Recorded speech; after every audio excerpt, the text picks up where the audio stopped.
দুপুরে কড়া রোদ তখন পশ্চিম আকাশে হেলে পড়েছে। ঢাকার ব্যস্ত শহরে এক চিপাগলের শেষ মাথায় চৌধুরী ভিলা। তিনতলা এই বাড়ির নিচতলাটা গত 2 মাস ধরে খালি পড়েছিল। আজ সকাল থেকে সেখানে তোড়জোড় চলছে। ট্রাক ভর্তি মালামাল এসেছে, নতুন ভাড়াটিয়া উঠছে। তিনতলা বারান্দায় রেলিংয়ে হেলান দিয়ে হাতে ধোয়া ওঠা কফির মগ নিয়ে দাঁড়িয়ে আছে শান। তার দৃষ্টি নিচতলার গেটের দিকে। তার পরনে একটা স্লিভলেস গেঞ্জি আর 3/4 প্যান্ট। ফর্সা গায়ের রঙে রোদের আভা পড়ে তাকে বেশ উজ্জ্বল দেখাচ্ছে। চুলগুলো অবিন্যস্ত, যা বাতাসে কপালে এসে পড়ছে। উফ, কি জ্বালা! নিচতলায় আবার ফ্যামিলি ভাড়াটিয়া এলো। ভেবেছিলাম এবার ম্যাচ হিসাবে ভাড়া দিলে কয়েকটা ভালো বন্ধু পাওয়া যাবে, কিন্তু বাবা সেই ফ্যামিলি আনলো। বোরিং। শান নিজের মনে বিড়বিড় করে কথা বলে বলে কফিতে চুমুক দিল। ঠিক তখনই একটা সিএনজি এসে থামলো ট্রাকের পেছনে। সিএনজি থেকে প্রথমে নামলেন এক মধ্যবয়স্ক ভদ্রলোক, এরপর এক ভদ্র মহিলা। শান খুব একটা আগ্রহ পেল না। সে ঘুরে চলেই যাচ্ছিল, কিন্তু ঠিক সেই মুহূর্তে সিএনজির ভেতর থেকে শাড়ির আঁচল সামলাতে সামলাতে একটি মেয়ে নামলো। শানের পা দুটো যেন ফ্লোরের সাথে আটকে গেল। মেয়েটির পরনে আকাশি রঙের সুতির শাড়ি, চোখে মোটা ফ্রেমের চশমা আর হাতে এক গাদা ফাইল। চুলগুলো হাত খোপা করা, কিন্তু বাতাসের দাপটে কিছু অবাধ্য চুল তার কানের লতি ছুঁয়ে যাচ্ছে। মেয়েটি খুব একটা ফর্সা না শ্যামলা, কিন্তু তার চেহারায় এমন এক মায়া আর গাম্ভীর্য আছে যা শানকে মুহূর্তের মধ্যে স্তব্ধ করে দিল। ওয়াও, এটা কে? নতুন ভাড়াটিয়াদের মেয়ে? কিন্তু দেখে তো মনে হচ্ছে না স্টুডেন্ট। বেশ ম্যাচিওর্ড লাগছে। শান মুগ্ধ দৃষ্টিতে তাকিয়ে রইল। মেয়েটি নামার পর তার বাবা মায়ের সাথে কিছু একটা সিরিয়াস আলোচনা করছে। শানের মনে হলো মেয়েটির মধ্যে একটা আলাদা ব্যক্তিত্ব আছে, যা সচরাচর তার বয়সের মেয়েদের মধ্যে দেখা যায় না। শান কফের মগটা রেলিংয়ের উপর রেখে দ্রুত পায়ে ঘরের ভেতর ঢুকলো। তার হৃদস্পন্দন স্বাভাবিকের চেয়ে একটু বেড়ে গেছে। সে ড্রেসিং টেবিলের সামনে দাঁড়িয়ে চুলগুলো একটু ঠিক করে নিল। তারপর একটা টি শার্ট গলিয়ে নিচে নামার প্রস্তুতি নিল। কি রে শান, কোথায় যাচ্ছিস এই অসময়ে? নিচে নতুন ভাড়াটিয়া এসেছে, ভিড় করিস না ওখানে। শানের মা মিসেস রেহানা ড্রয়িং রুমে বসে টিভি দেখছিলেন। ছেলেকে হন্তদন্ত হয়ে বের হতে দেখে তিনি প্রশ্নটা করলেন। শান জুতোর ফিতা বাঁধতে বাঁধতে মেয়ের দিকে তাকালো। তার ঠোঁটে এক চিলতে দুষ্ট হাসি। মা, তুমি তো বলো প্রতিবেশীর বিপদে আপদে পাশে থাকতে হয়। নতুন মানুষ মালামাল নামাতে নিশ্চয়ই কষ্ট হচ্ছে। আমি একটু হেল্প করে আসি। ভদ্রতা তো তোমার কাছেই শেখা। মিসেস রেহানা ছেলের কথা শুনে ভ্রু কুঁচকালেন। তিনি জানেন তার ছেলে কতটা ভদ্রতা দেখায় আর কতটা মতলববাজ। কিন্তু কিছু বলার আগে শান শীষ বাজাতে বাজাতে সিঁড়ি দিয়ে নিচে নেমে গেল। নিচতলায় তখন হুলস্থুল কাণ্ড। শ্রমিকরা আলমারি খাট নামাচ্ছে। সেই শাড়ি পরা মেয়েটি একপাশে দাঁড়িয়ে নির্দেশ দিচ্ছে। শান পকেটে হাত দিয়ে ধীরে পায়ে সেখানে গিয়ে দাঁড়ালো। আসসালামু আলাইকুম আঙ্কেল, আমি শান, বাড়িওয়ালার ছেলে। কোনো হেল্প লাগবে? মেয়েটির বাবা জনাব আহমেদ ঘুরে তাকালেন। শানকে দেখে তিনি বেশ খুশি হলেন। ঘাম মুছতে মুছতে হাসি মুখে এগিয়ে এলেন। ওয়ালাইকুম আসসালাম বাবা, খুব ভালো হলো তোমাকে দেখে। আসলে অনেক মালপত্র তো, লেবাররা সব গুলিয়ে ফেলেছি। তোমার নাম শান, বেশ সুন্দর নাম। জি আঙ্কেল, আপনারা চিন্তা করবেন না, আমি দেখছি। শান কাজের লোককে ধমক দিয়ে কাজ দ্রুত করতে বলল, কিন্তু তার চোখ বারবার সেই মেয়েটির দিকে চলে যাচ্ছে। মেয়েটি এতক্ষণ শানের দিকে তাকায়নি। সে তার ফাইলের কাগজপত্রগুলো মেলাচ্ছিল। হঠাৎ শানের গলার আওয়াজে সে মুখ তুলে তাকালো। মোটা ফ্রেমের চশমার ভেতর দিয়ে তার গভীর কালো চোখ দুটো শানের চোখের সাথে মিলল। শানের মনে হলো বুকের ভেতর কেউ যেন হাতুড়ি পেটাচ্ছে। মেয়েটি খুব শান্ত ভঙ্গিতে শানের দিকে তাকিয়ে সামান্য মাথা নাড়ল, যেন ধন্যবাদ জানাচ্ছে, কিন্তু মুখে কিছু বলল না। হ্যালো, আমি শান, অনার্স সেকেন্ড ইয়ারে পড়ছি। আর আপনি? শান ইচ্ছে করেই মেয়েটির সামনে গিয়ে দাঁড়ালো। মেয়েটি একটু অবাক হলো শানের সরাসরি প্রশ্নে। সে চশমাটা নাক থেকে একটু ঠেলে উপরে তুলে খুব গম্ভীর গলায় উত্তর দিল। আমি সোনিয়া, মাস্টার্স কমপ্লিট করেছি 2 বছর আগে। এখন একটা প্রাইভেট ফার্মে এইচআর হিসেবে জব করছি। শান থমকে গেল। মাস্টার্স কমপ্লিট 2 বছর আগে, তার মানে মেয়ে তার চেয়ে অন্তত 5-6 বছরের বড়। শানের বয়স 22। আর এম 27 বা 28-এর কোঠায়। কিন্তু অদ্ভুত ব্যাপার হলো, এই বয়সের ব্যবধান শোনার পর শানের আগ্রহ কমার বদলে যেন আরো বেড়ে গেল। সে সোনিয়ার আপাত মস্তক একবার দেখে নিল। শাড়িতে তাকে অপরূপ লাগছে। শান একটু না দমে মুচকি হাসল। ও আচ্ছা, গ্রেট। তো আপনাকে কি বলে ডাকবো, আন্টি নাকি খালামণি? শানের মুখে এমন কথা শুনে সোনিয়ার ফর্সা মুখটা রাগে লাল হয়ে গেল। সে ভ্রুকুচকে শানের দিকে তাকালো। আশেপাশে কাজের লোকেরা মালামাল নিয়ে যাচ্ছে, তাই কেউ তাদের কথা খেয়াল করলো না। সোনিয়া ফাইলে তারাটা বুকের কাছে চেপে ধরে কড়া গলায় কথা বলল। এক্সকিউজ মি, ভদ্রভাবে কথা বলতে শেখোনি? আমি তোমার আন্টি বা খালামণি হতে যাব কেন? আমাকে নাম ধরে ডাকতে না পারলে আপু বলবে, দ্যাটস ইট। আপু? হুম, আপনাকে দেখে তো আমার বড় বোন মনে হচ্ছে না। আর নাম ধরে ডাকাটাই তো মডার্ন, তাই না সোনিয়া? সোনিয়া হতভম্ব হয়ে গেল। বাড়িওয়ালা ছেলে হিসেবে যে কেউ একটু আধিপত্য দেখায় তা সে জানে, কিন্তু এতটুকু ছেলে যে কিনা তার চেয়ে বয়সে অনেকটাই ছোট, সে তাকে সরাসরি নাম ধরে ডাকছে, তাও আবার প্রথম দেখাতেই। সোনিয়া কিছু একটা বলতে যাচ্ছিল, কিন্তু তার আগে তার মা মিসেস সালমা ভেতর থেকে ডাক দিলেন। সোনিয়া, ও সোনিয়া, আমার ওষুধের ব্যাগটা কোথায় রেখেছিস মা? আসছি মা। সোনিয়া শানের দিকে একটা অগ্নি দৃষ্টি নিক্ষেপ করে দ্রুত বাড়ির ভেতর চলে গেল। শান সেখানে দাঁড়িয়ে রইল, তার মুখে তখন বিজয়ের হাসি। সে জানতো এই মেয়েকে রাগানো খুব সহজ হবে, আর রাগী মেয়েদের তার বরাবরই দারুণ লাগে। বিশেষ করে সোনিয়া যখন রেগে যায়, তখন তার নাকটা একটু ফুলে ওঠে, যা শানের কাছে ভীষণ কিউট লেগেছে। সন্ধ্যা নেমে এসেছে। চৌধুরী বিলার ছাদে হালকা বাতাস বইছে। শান একা একা হাঁটছে আর কানে হেডফোন লাগিয়ে গান শুনছে, কিন্তু গানের কথায় তার মন নেই। তার মাথায় ঘুরছে সোনিয়া সে রাগী মুখটা। বয়সে বড় মেয়েদের প্রতি ছেলেদের একটা সহজাত আকর্ষণ থাকে, কিন্তু শানের ক্ষেত্রে ব্যাপারটা যেন একটু বেশি সিরিয়াস হয়েছে। সিনিয়র? সিনিয়র হলেই যে প্রেম করা যাবে না, এটা কোন সংবিধানে লেখা আছে? মেয়েটা সুন্দর, কিন্তু বড্ড গম্ভীর।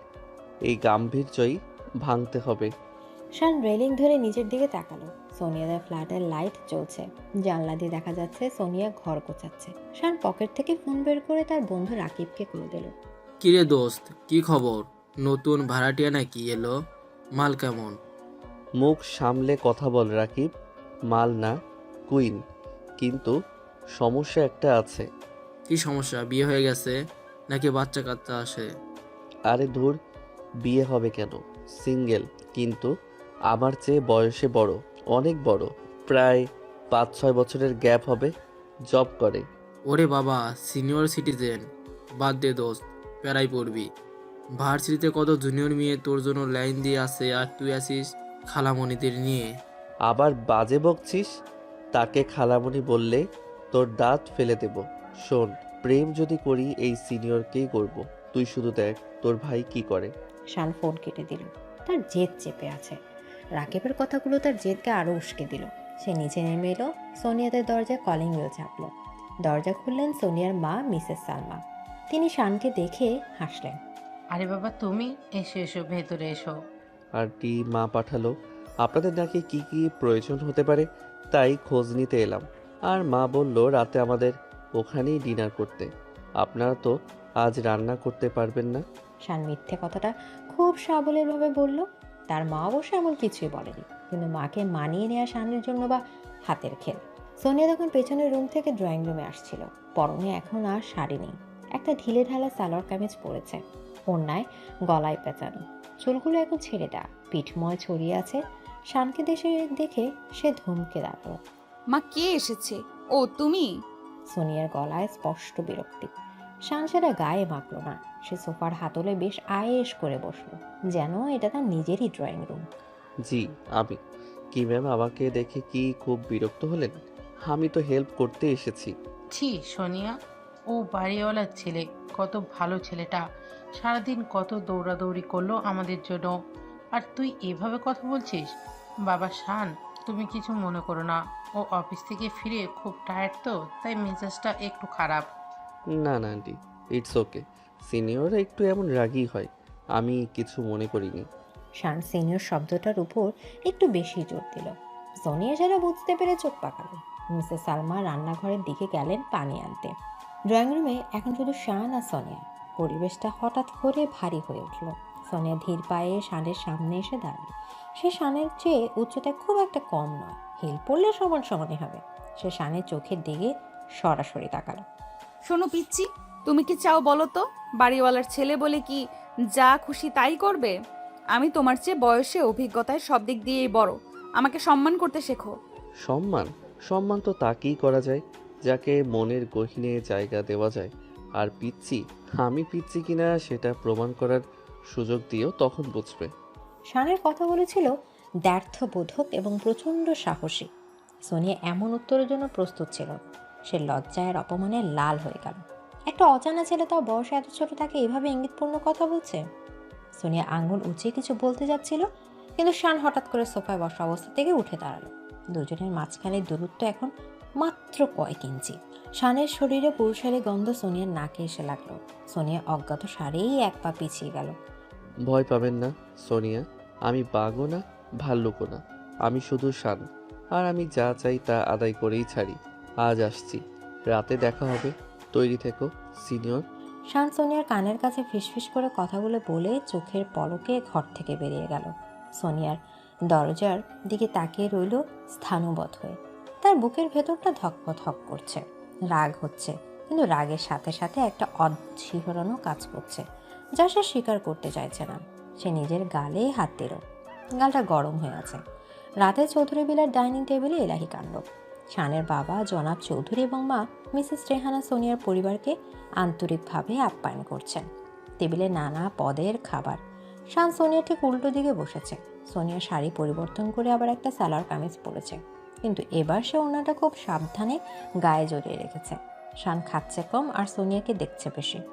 সোনিয়া মাথা নিচু করে খাচ্ছে, সে পারতপক্ষে মাথা তুলছে না। তা সোনিয়া মা, তোমার অফিস কোথায়? যাতায়াতে কষ্ট হবে না তো? জি আঙ্কেল, গুলশানে। এখান থেকে একটু দূর হবে, তবে ম্যানেজ করে নেব। বাবা তুমি চিন্তা করো না, আমার বাইক আছে তো। সোনিয়া, মানে আপুর যদি সমস্যা হয় আমি ড্রপ করে দেব। আমার তো ওই দিকেই কাজ থাকে মাঝে মাঝে। শান আপু শব্দটা বলার সময় একটু আটকে গিয়ে তারপর বলল, যেন সে জোর করে শব্দটা উচ্চারণ করছে। সোনিয়া চট করে মুখ তুলে তাকালো। শান তখন টেবিলের তলায় পা দিয়ে আলতো করে সোনিয়ার পায়ে একটা টোকা দিল। সোনিয়া চমকে উঠে তার পা সরিয়ে দিল। তার হাতে থাকা চামচটা প্লেটে ঠং করে শব্দ করে পড়ল। সবাই তার দিকে তাকালো। কি হলো মা, ঠিক আছো? জি জি আন্টি, হাত থেকে স্লিপ করেছিল। সোনিয়া শানের দিকে তাকালো। শান তখন খুব মনোযোগ দিয়ে চিকেন চিবোচ্ছে, যেন সে কিছুই জানে না। সোনিয়ার ইচ্ছে করছে ছেলেটার মাথায় পানির জগটা ভেঙে দিতে। এত সাহস! টেবিলের তলায় তাকে স্পর্শ করার সাহস পায় কি করে? কিন্তু সবার সামনে সে কিছু বলতেও পারছে না। সে অসহায়ত্বটা শান খুব উপভোগ করছে। খাওয়া শেষে সবাই যখন ড্রয়িং রুমে বসে গল্প করছে, তখন লোডশেডিং হলো। পুরো এলাকা অন্ধকারে ডুবে গেল। জেনারেটর চালু হতে কয়েক মিনিট সময় লাগে। এই ফাঁকে সবাই মোবাইলের আলো জ্বালালো। সোনিয়া বারান্দার দিকে সরে গেল একটু বাতাসের জন্য। অন্ধকারে সে বুঝতে পারলো তার ঠিক পেছনে কেউ দাঁড়িয়ে আছে, কারণ নিঃশ্বাসের শব্দ পাওয়া যাচ্ছে। কে? আমি তোমার দুঃস্বপ্ন। শানের গলাটা খুব কাছে থেকে শোনা গেল। অন্ধকারে সোনিয়া শানকে দেখতে পাচ্ছে না, কিন্তু অনুভব করতে পারছে। শান সোনিয়ার ঠিক পিঠের কাছে দাঁড়িয়ে আছে। সোনিয়া সরে যেতে চাইল, কিন্তু বারান্দার গ্রিল তাকে আটকাচ্ছে। তুমি এখানে কি করছো? সরে দাঁড়াও, কেউ দেখে ফেললে কি ভাববে? কেউ দেখবে না, অন্ধকারই তো ভালো, তাই না? আচ্ছা সোনিয়া, একটা সত্যি কথা বলো তো, আমাকে দেখে কি তোমার সত্যিই শুধু রাগ লাগে, নাকি বুকের ভেতরে অন্য কিছুও হয়? তুমি সীমা ছাড়িয়ে যাচ্ছ শান। আমি তোমার বড় বোনের মতো। বোনের মতো? আচ্ছা, কোনো ভাই কি বোনের দিকে এভাবে তাকায় যেভাবে আমি তোমার দিকে তাকাই? কোনো বোন কি ভাইয়ের স্পর্শে এভাবে কেঁপে ওঠে যেভাবে তুমি ডিনার টেবিলে কেঁপে উঠেছিলে? নিজেকে ধোঁকা দিও না সোনিয়া, বয়সটা একটা সংখ্যা মাত্র। আমি তোমাকে ভালোবাসি, এটা হয়তো এখনই বলবো না, কিন্তু আমি তোমাকে চাই। কথাগুলো বলে শান অন্ধকারে সোনিয়ার হাতটা ধরল। সোনিয়া হাতটা ছাড়িয়ে নেওয়ার চেষ্টা করলো না। সে যেন মন্ত্রমুগ্ধ হয়ে আছে। শানের হাতের তালু বেশ শক্ত এবং উষ্ণ। এই উষ্ণতা সোনিয়ার শরীরে ছড়িয়ে পড়েছে। জেনারেটরের শব্দ শোনা গেল, মানে আলো এখনই আসবে। শান দ্রুত সোনিয়ার হাত ছেড়ে দিয়ে একটু সরে গেল। আলো আসার পর দেখা গেল শান সোফায় বসে মোবাইলে গেম খেলছে আর সোনিয়া বারান্দায় দরজায় দাঁড়িয়ে আছে। তার মুখটা ঘামে ভেজা, চোখ দুটো অস্থির। সোনিয়া সে রাত আর ঘুমাতে পারল না, বিছানার এপাশ ওপাশ করতে লাগলো। তার 27 বছরের জীবনে সে অনেক পুরুষের সাথে কথা বলেছে, অফিসে কলিগদের সাথে মিশেছে, কিন্তু 22 বছরের এই ছেলেটা তার ভেতরটা যেভাবে নাড়িয়ে দিয়েছে তা আগে কখনোই হয়নি। শানের এই বেহায়া চাহনি, ওই অধিকার বোধ আর ওই গোপন স্পর্শ সব মিলে সোনিয়া এক অদ্ভুত দোলা চলে পড়ে গেল। সে কি শানের প্রেমে পড়ছে, নাকি এটা শুধু একটা নিষিদ্ধ আকর্ষণ? পরদিন সকালে সোনিয়া অফিসের জন্য বের হচ্ছে। সে নিচে নেমে দেখলো মেন গেটে শান আর বাইকে হেলান দিয়ে দাঁড়িয়ে আছে, চোখে সানগ্লাস, পরনে কালো শার্ট। সোনিয়া দেখে সে সানগ্লাসটা নামালো। Good morning beautiful. রিক্সা খুঁজছো? আজ তো হরতাল, রিক্সা পাবে না, চলো নামিয়ে দেই। লাগবে না, আমি উবার কল করেছি। উবার আসতে আসতে তো তোমার অফিসের বস তোমাকে ফায়ার করে দেবে। ওঠো বলছি, ভয় নেই, বাইকে উঠলে কামড় দেব না, তবে ব্রেক কষলে যদি আমাকে জড়িয়ে ধরো সেটা তোমার ব্যাপার। সোনিয়া ঘড়ি দেখলো, সত্যি দেরি হয়ে যাচ্ছে, আর রাস্তায় কোনো রিক্সাও নেই। অগত্যা সে দীর্ঘশ্বাস ফেলে শানের বাইকের পেছনে গিয়ে দাঁড়ালো। শান বাইক স্টার্ট দিল। সোনিয়া খুব সাবধানে বাইকের পেছনের রডটা ধরে বসলো, যাতে শানের সাথে কোনো স্পর্শ না লাগে। বাইক চলতে শুরু করলো। বাতাস সোনিয়ার ওড়না বেড়াচ্ছে। শান আয়নায় সোনিয়ার মুখের দিকে তাকে মুচকি হাসলো। দূরত্ব বজায় রাখছো? রাখো, কতক্ষণ রাখতে পারো আমিও দেখব। খেলা তো সবে শুরু হলো আমার সিনিয়র বউ। হঠাৎ শান বাইকের গতি বাড়িয়ে দিয়ে একটা স্পিড ব্রেকারে কড়া ব্রেক কষলো। সোনিয়া ভারসাম্য রাখতে না পেরে ছিটকে এসে শানের পিঠে আছড়ে পড়ল। তার হাত দুটো অজান্তে শানের বুক জড়িয়ে পড়ল। শান সোনিয়ার হাতের উপর নিজের এক হাত রাখলো। সোনিয়া সরাতে চাইলো, কিন্তু শান শক্ত করে ধরে রাখলো। বলেছিলাম না, আমাকে জড়িয়ে ধরলে আমি কিন্তু দায়ী থাকবো না।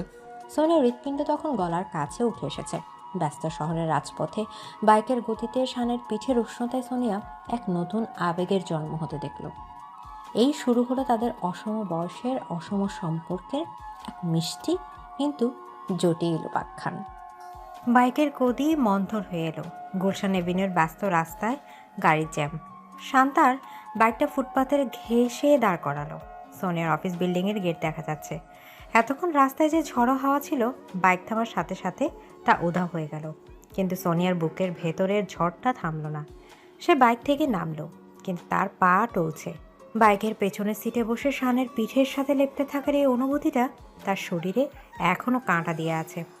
সে ওড়নাটা ঠিক করে শানের দিকে না তাকিয়েই হাঁটা দিল। ভাড়াটা দিয়ে গেলে না যে? শানের গলার স্বরে থমকে দাঁড়ালো সোনিয়া। সে অবাক হয়ে ঘুরে তাকালো। শান বাইকের হ্যান্ডেলে হাত রেখে পা নাচাতে নাচাতে তার দিকে তাকিয়ে আছে। চোখে চশমাটা কপালে তোলা, ঠোঁটের কোণে সেই বাঁকা হাসি যা সোনিয়ার মেজাজ খারাপ করে দেয়, আবার অদ্ভুতভাবে ভালোও লাগায়। কিসের ভাড়া? তুমি কি উবার চালাচ্ছ নাকি? উবারের চেয়েও প্রিমিয়াম সার্ভিস দিলাম। সিট কমফোর্টেবল ছিল, ড্রাইভার হ্যান্ডসাম ছিল, আর সবচেয়ে বড় কথা ড্রাইভারের পিঠটা প্যাসেঞ্জারের জন্য ফ্রি ছিল। এটার চার্জ তো আলাদা হওয়া উচিত, তাই না সিনিয়র? শানের ইঙ্গিতপূর্ণ কথায় সোনিয়ার ফর্সা গাল আবার রক্তিম হয়ে উঠল। অফিসের গেটের দারোয়ান আর ঢুকতে থাকা কলিগরা তাদের দিকে তাকাচ্ছে। সোনিয়া লজ্জায় পড়ে গেল। সে দ্রুত শানের কাছে এগিয়ে এসে ফিসফিস করে কথা বলল, যাতে অন্যরা না শোনে।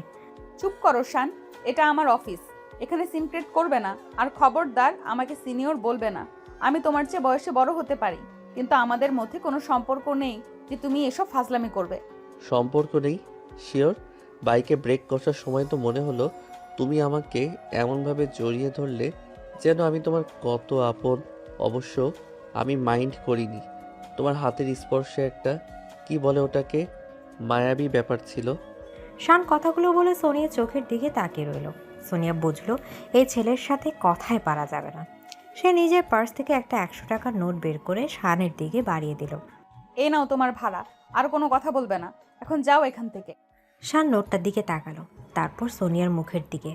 সে নোটটা নিল না, বরং সোনিয়ার হাতটা ধরে নোটটা তার হাতের মুঠোয় বন্ধ করে দিল। তার আঙুলগুলো সোনিয়ার নরম হাতের তালুতে কিছুক্ষণ স্থির হয়ে রইল। সোনিয়া হাতটা ছাড়িয়ে নিতে চাইল, কিন্তু শানের ধরাটা শক্ত। টাকা দিয়ে সব কিছুর দাম মেটানো যায় না সোনিয়া।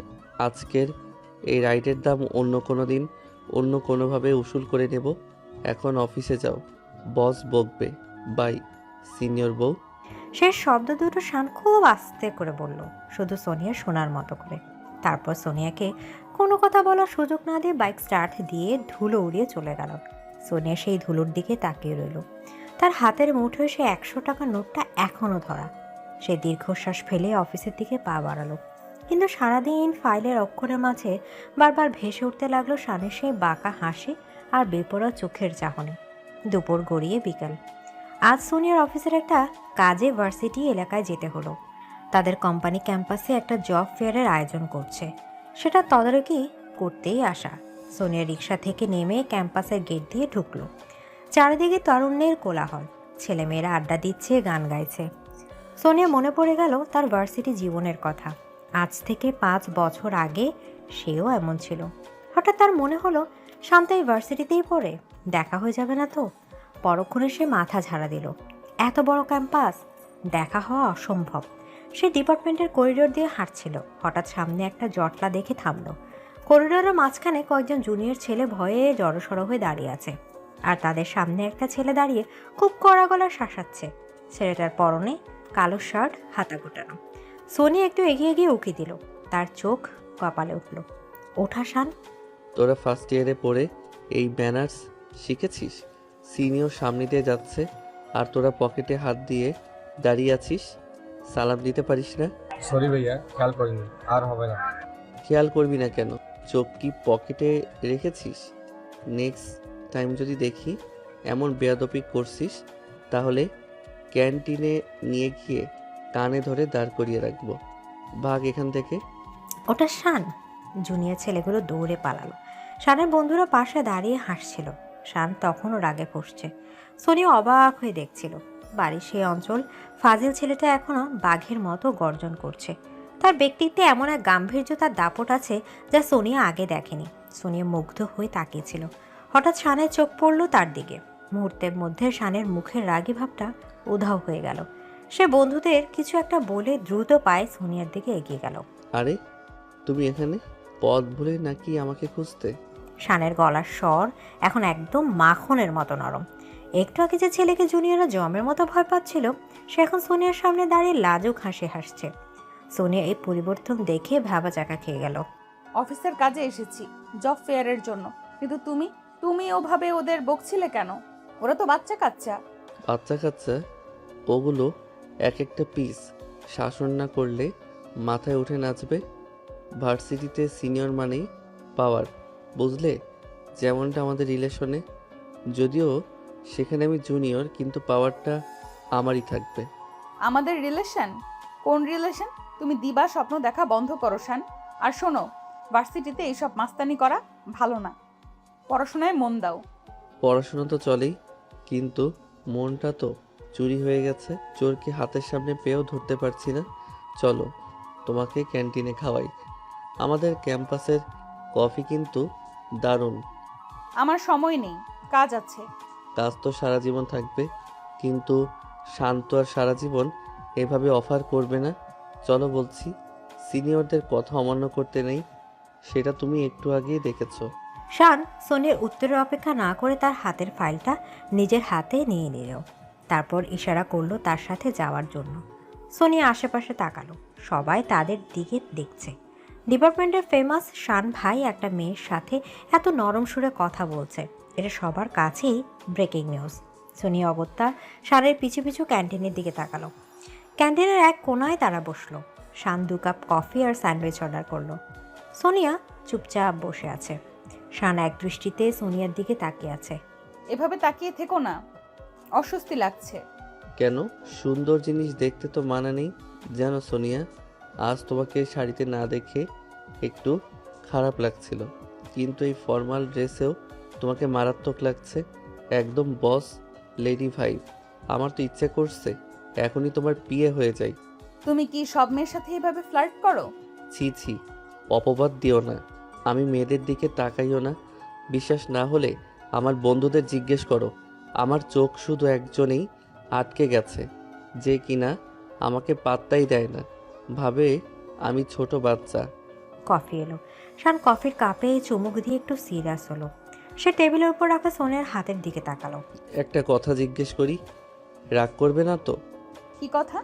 তোমার কি আগে কেউ ছিল, মানে প্রেম ট্রেম, নাকি তুমি জন্মগতভাবেই এমন কঠিন হৃদয়ের? সোনিয়ার হাতটা কেঁপে উঠল। কফির কাপটা সে নামিয়ে রাখলো।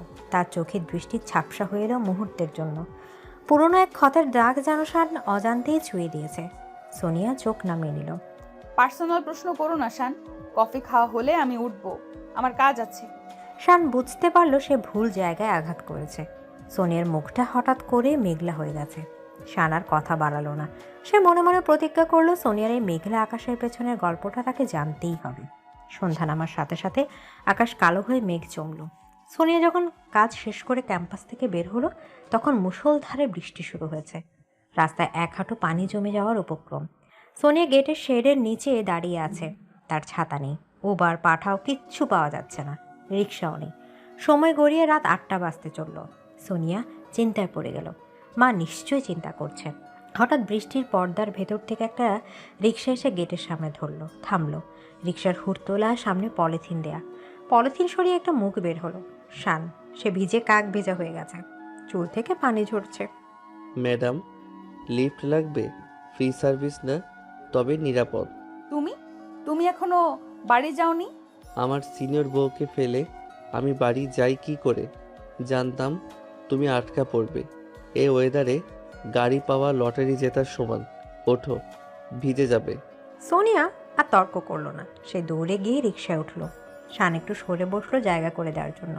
রিক্সার হুড তোলা, সামনে পলিথিন, ভেতরে অন্ধকার এবং খুব অল্প জায়গা। দুজনকে ঘেঁষাঘেঁষি করে বসতে হলো। বাইরে বৃষ্টির আওয়াজ ছাড়া আর কোনো শব্দ নেই। শানের ভেজা শরীর থেকে একটা অদ্ভুত সুবাস আসছে। বৃষ্টির পানি আর তার শরীরের নিজস্ব গন্ধ মিলে মিশে একাকার। সোনিয়া আড়ষ্ট হয়ে বসে আছে। শানের হাতটা সোনিয়ার হাতের সাথে লেগে আছে। সোনিয়া হাত সরাতে চাইলেও কিন্তু জায়গা নাই। রিক্সা চলতে শুরু করলো। রাস্তা ভাঙাচোরা। প্রতিবার রিক্সা দুলছে, সোনিয়ার কাঁধ শানের কাঁধের সাথে ধাক্কা খাচ্ছে। একসময় রিক্সা একটা বড় গর্তে পড়লো।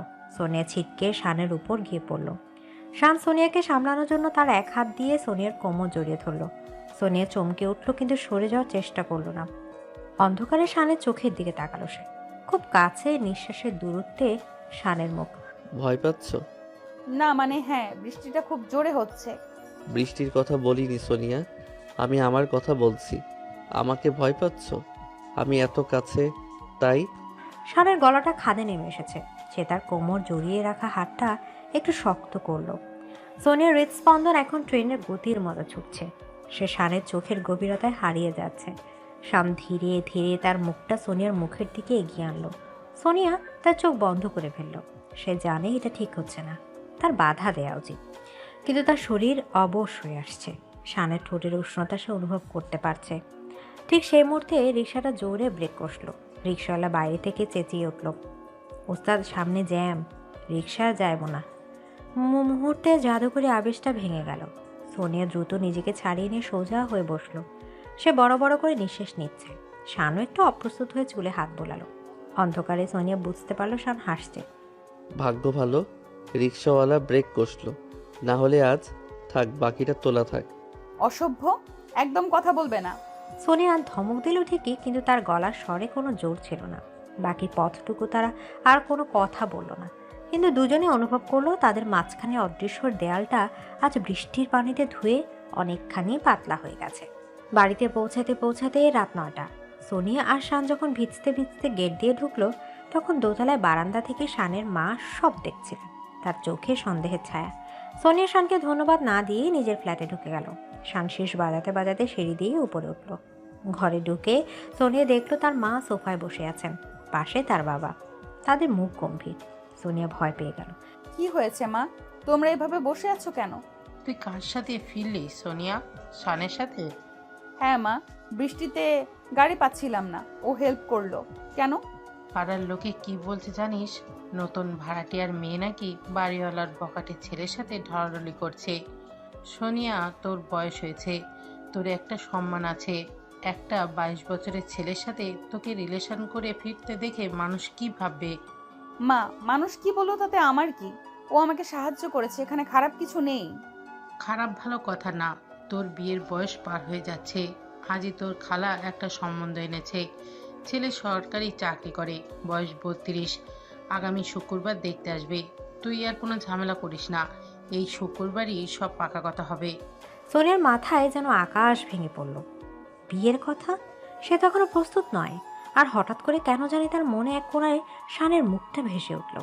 এই সেই বৃষ্টির সন্ধ্যা, সে রিকশার অন্ধকার আর শানের সে আকুতি। সোনিয়া নিজের ঘরে গিয়ে দরজা বন্ধ করে দিল। সে আয়নার সামনে দাঁড়ালো। তার ভেজা চুল, বিধ্বস্ত চেহারা। সে নিজের প্রতিবিম্বের দিকে তাকিয়ে প্রশ্ন করল, আমি কি চাই?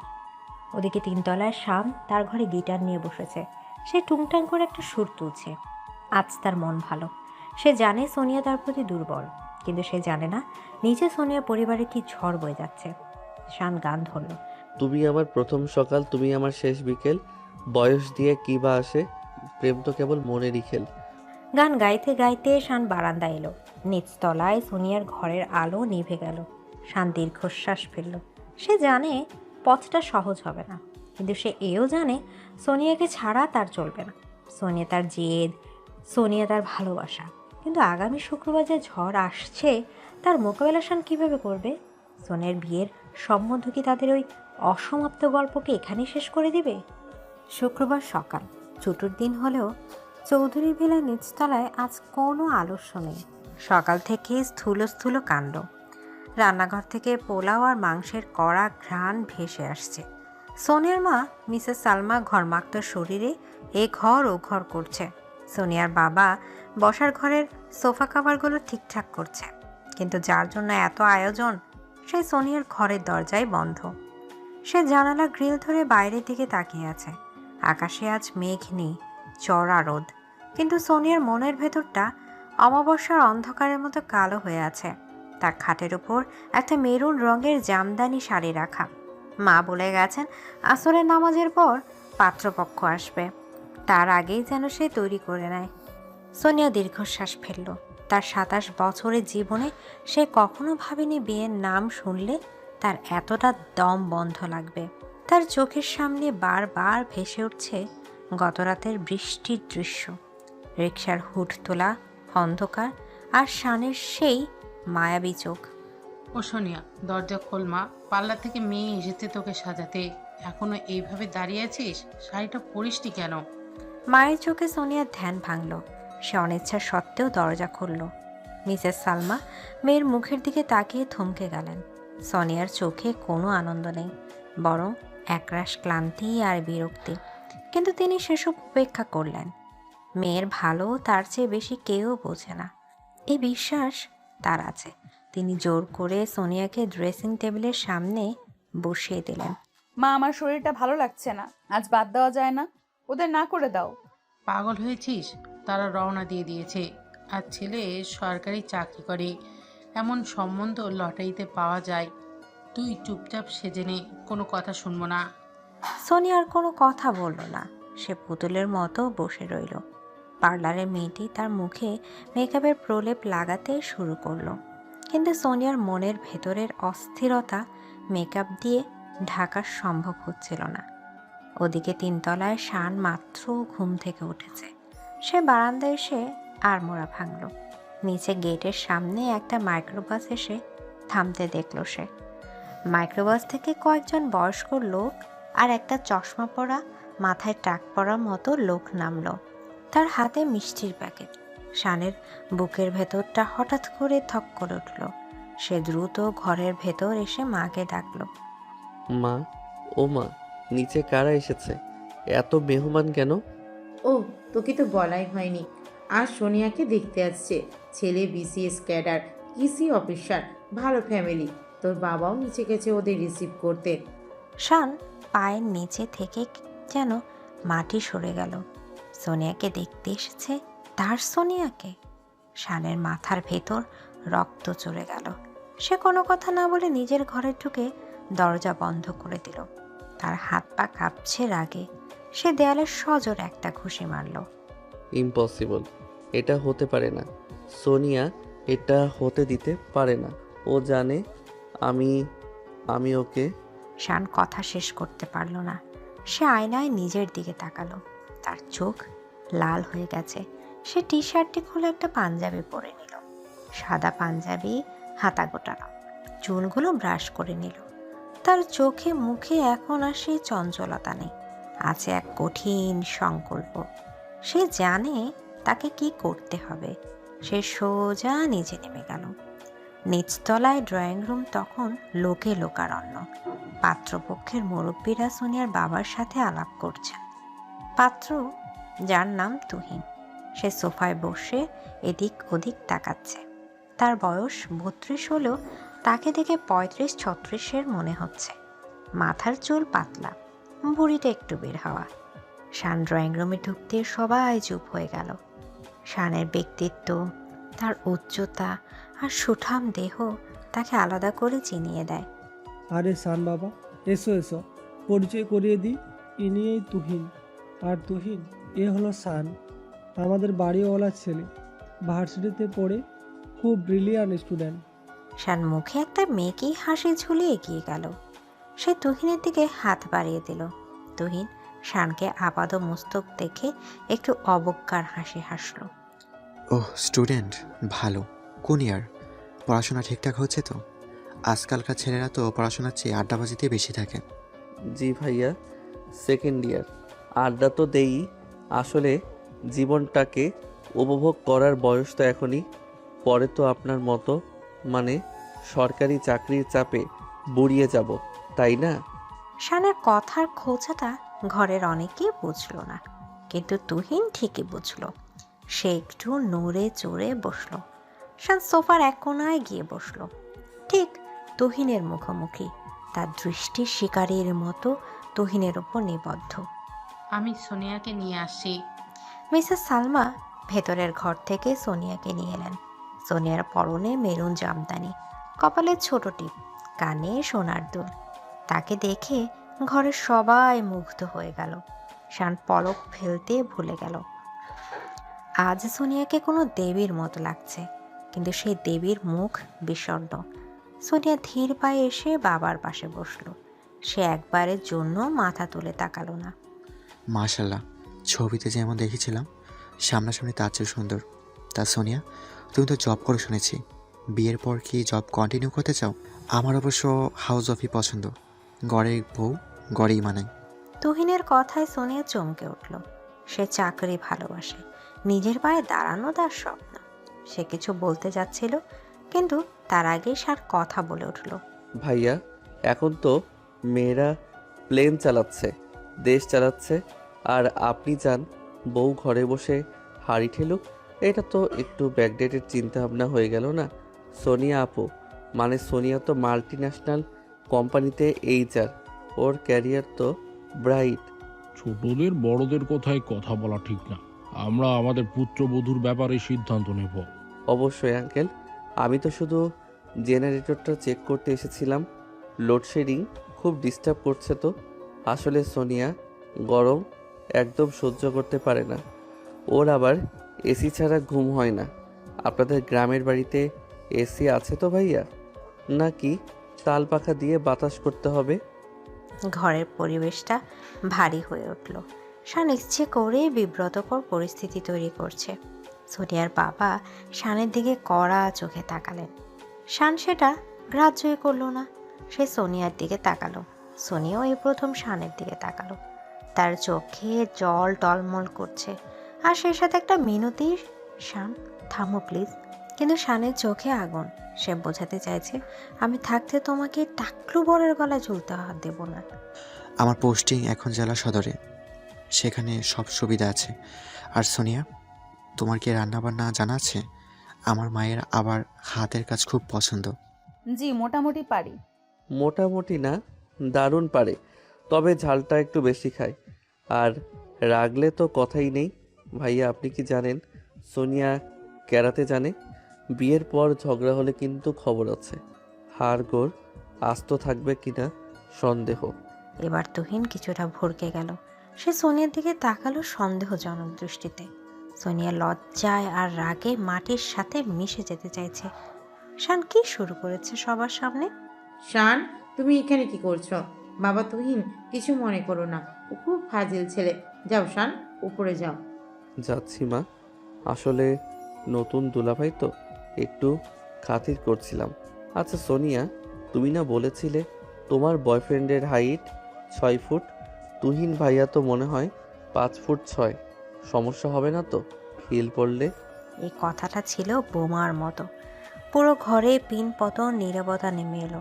সোনিয়ার বাবা মা আকাশ থেকে পড়লেন। তুহিনের পরিবার মুখ চাওয়াচাই করতে লাগলো। সোনিয়া শানের দিকে তাকালো অবিশ্বাসের দৃষ্টিতে। শান কিভাবে এত বড় মিথ্যা কথাটা বলতে পারলো? বয়ফ্রেন্ড? সোনিয়ার বয়ফ্রেন্ড আছে? আপনারা তো বলেছিলেন ও কোনো সম্পর্কের সাথে জড়িত নয়। না না বাবা, এসব মিথ্যে কথা। শান, মজা করছি। সোনিয়ার কোনো বয়ফ্রেন্ড নেই। শান, তুমি এক্ষুনি বের হও এখান থেকে। শান উঠে দাঁড়ালো। তার কাজ শেষ। সে সন্দেহের বীজ বুনে দিয়েছে। সে সোনিয়ার দিকে একটা অর্থপূর্ণ দৃষ্টি দিয়ে ঘর থেকে বেরিয়ে গেল। সোনিয়া আর বসে থাকতে পারল না। সে কান্না চেপে দৌড়ে নিজের ঘরে চলে গেল। ড্রয়িং রুমে তখন তুমুল হট্টগোল। তুহিনের পরিবার অপমানিত বোধ করছে।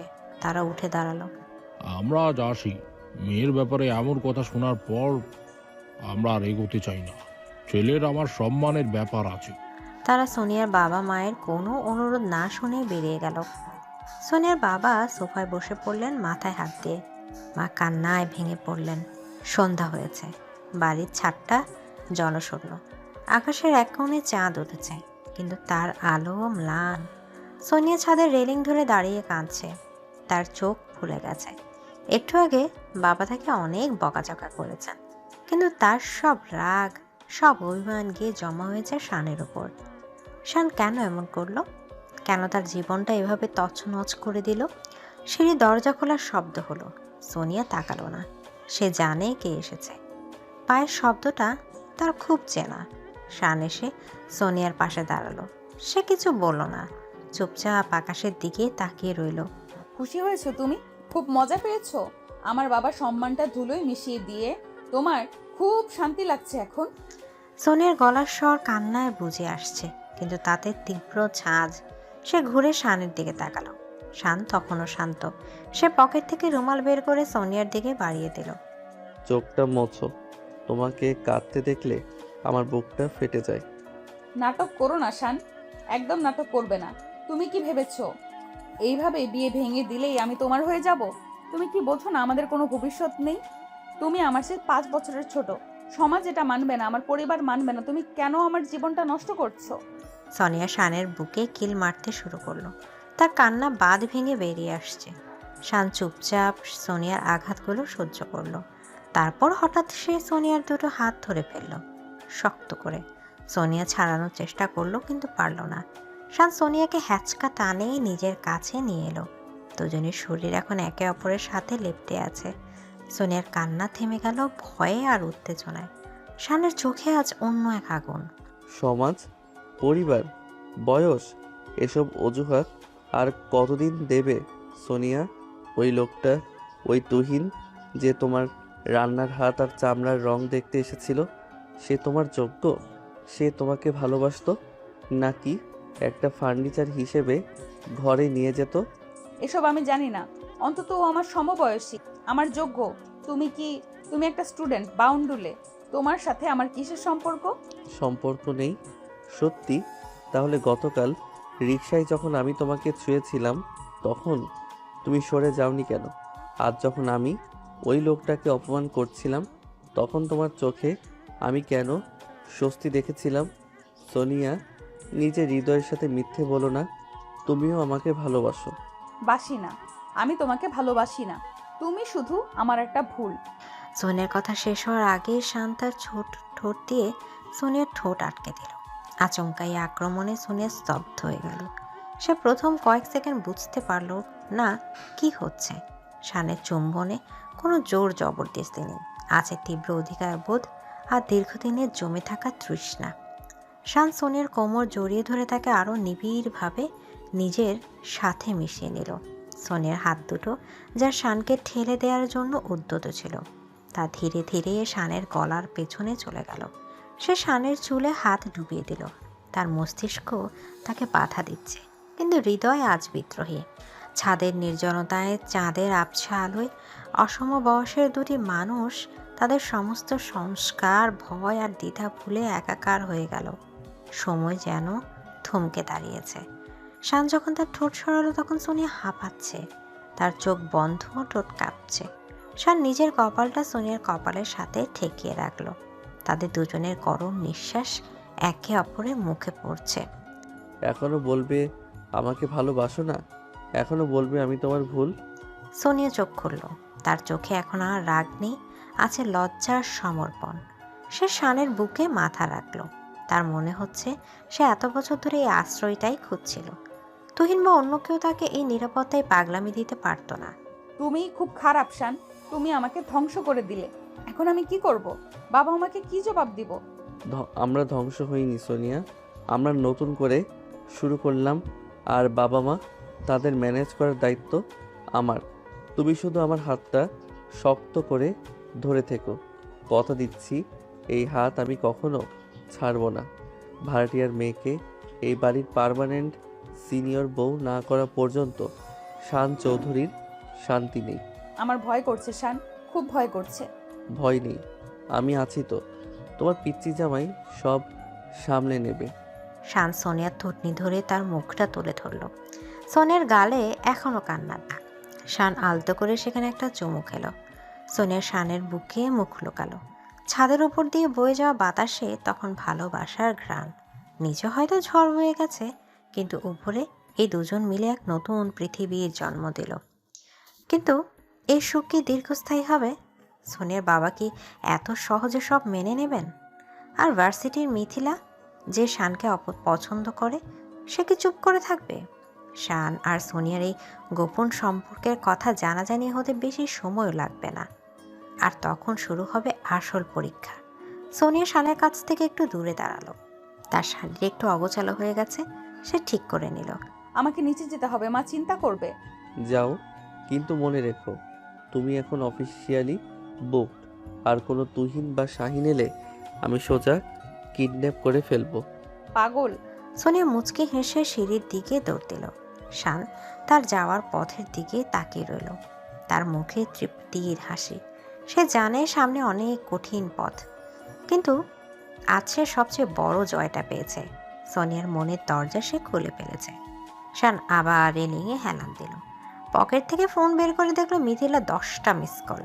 সে ফোনটা সাইলেন্ট করে পকেটে রাখল। আপাতত সোনিয়ার ঠোঁটের স্বাদ, হাতা শরীরে উষ্ণতা ছাড়া শান আর কিছুই ভাবতে চাইছে না। নিচে নেমে সোনিয়া দেখলো তার ঘরে মা বসে আছেন। মায়ের চোখ খোলা।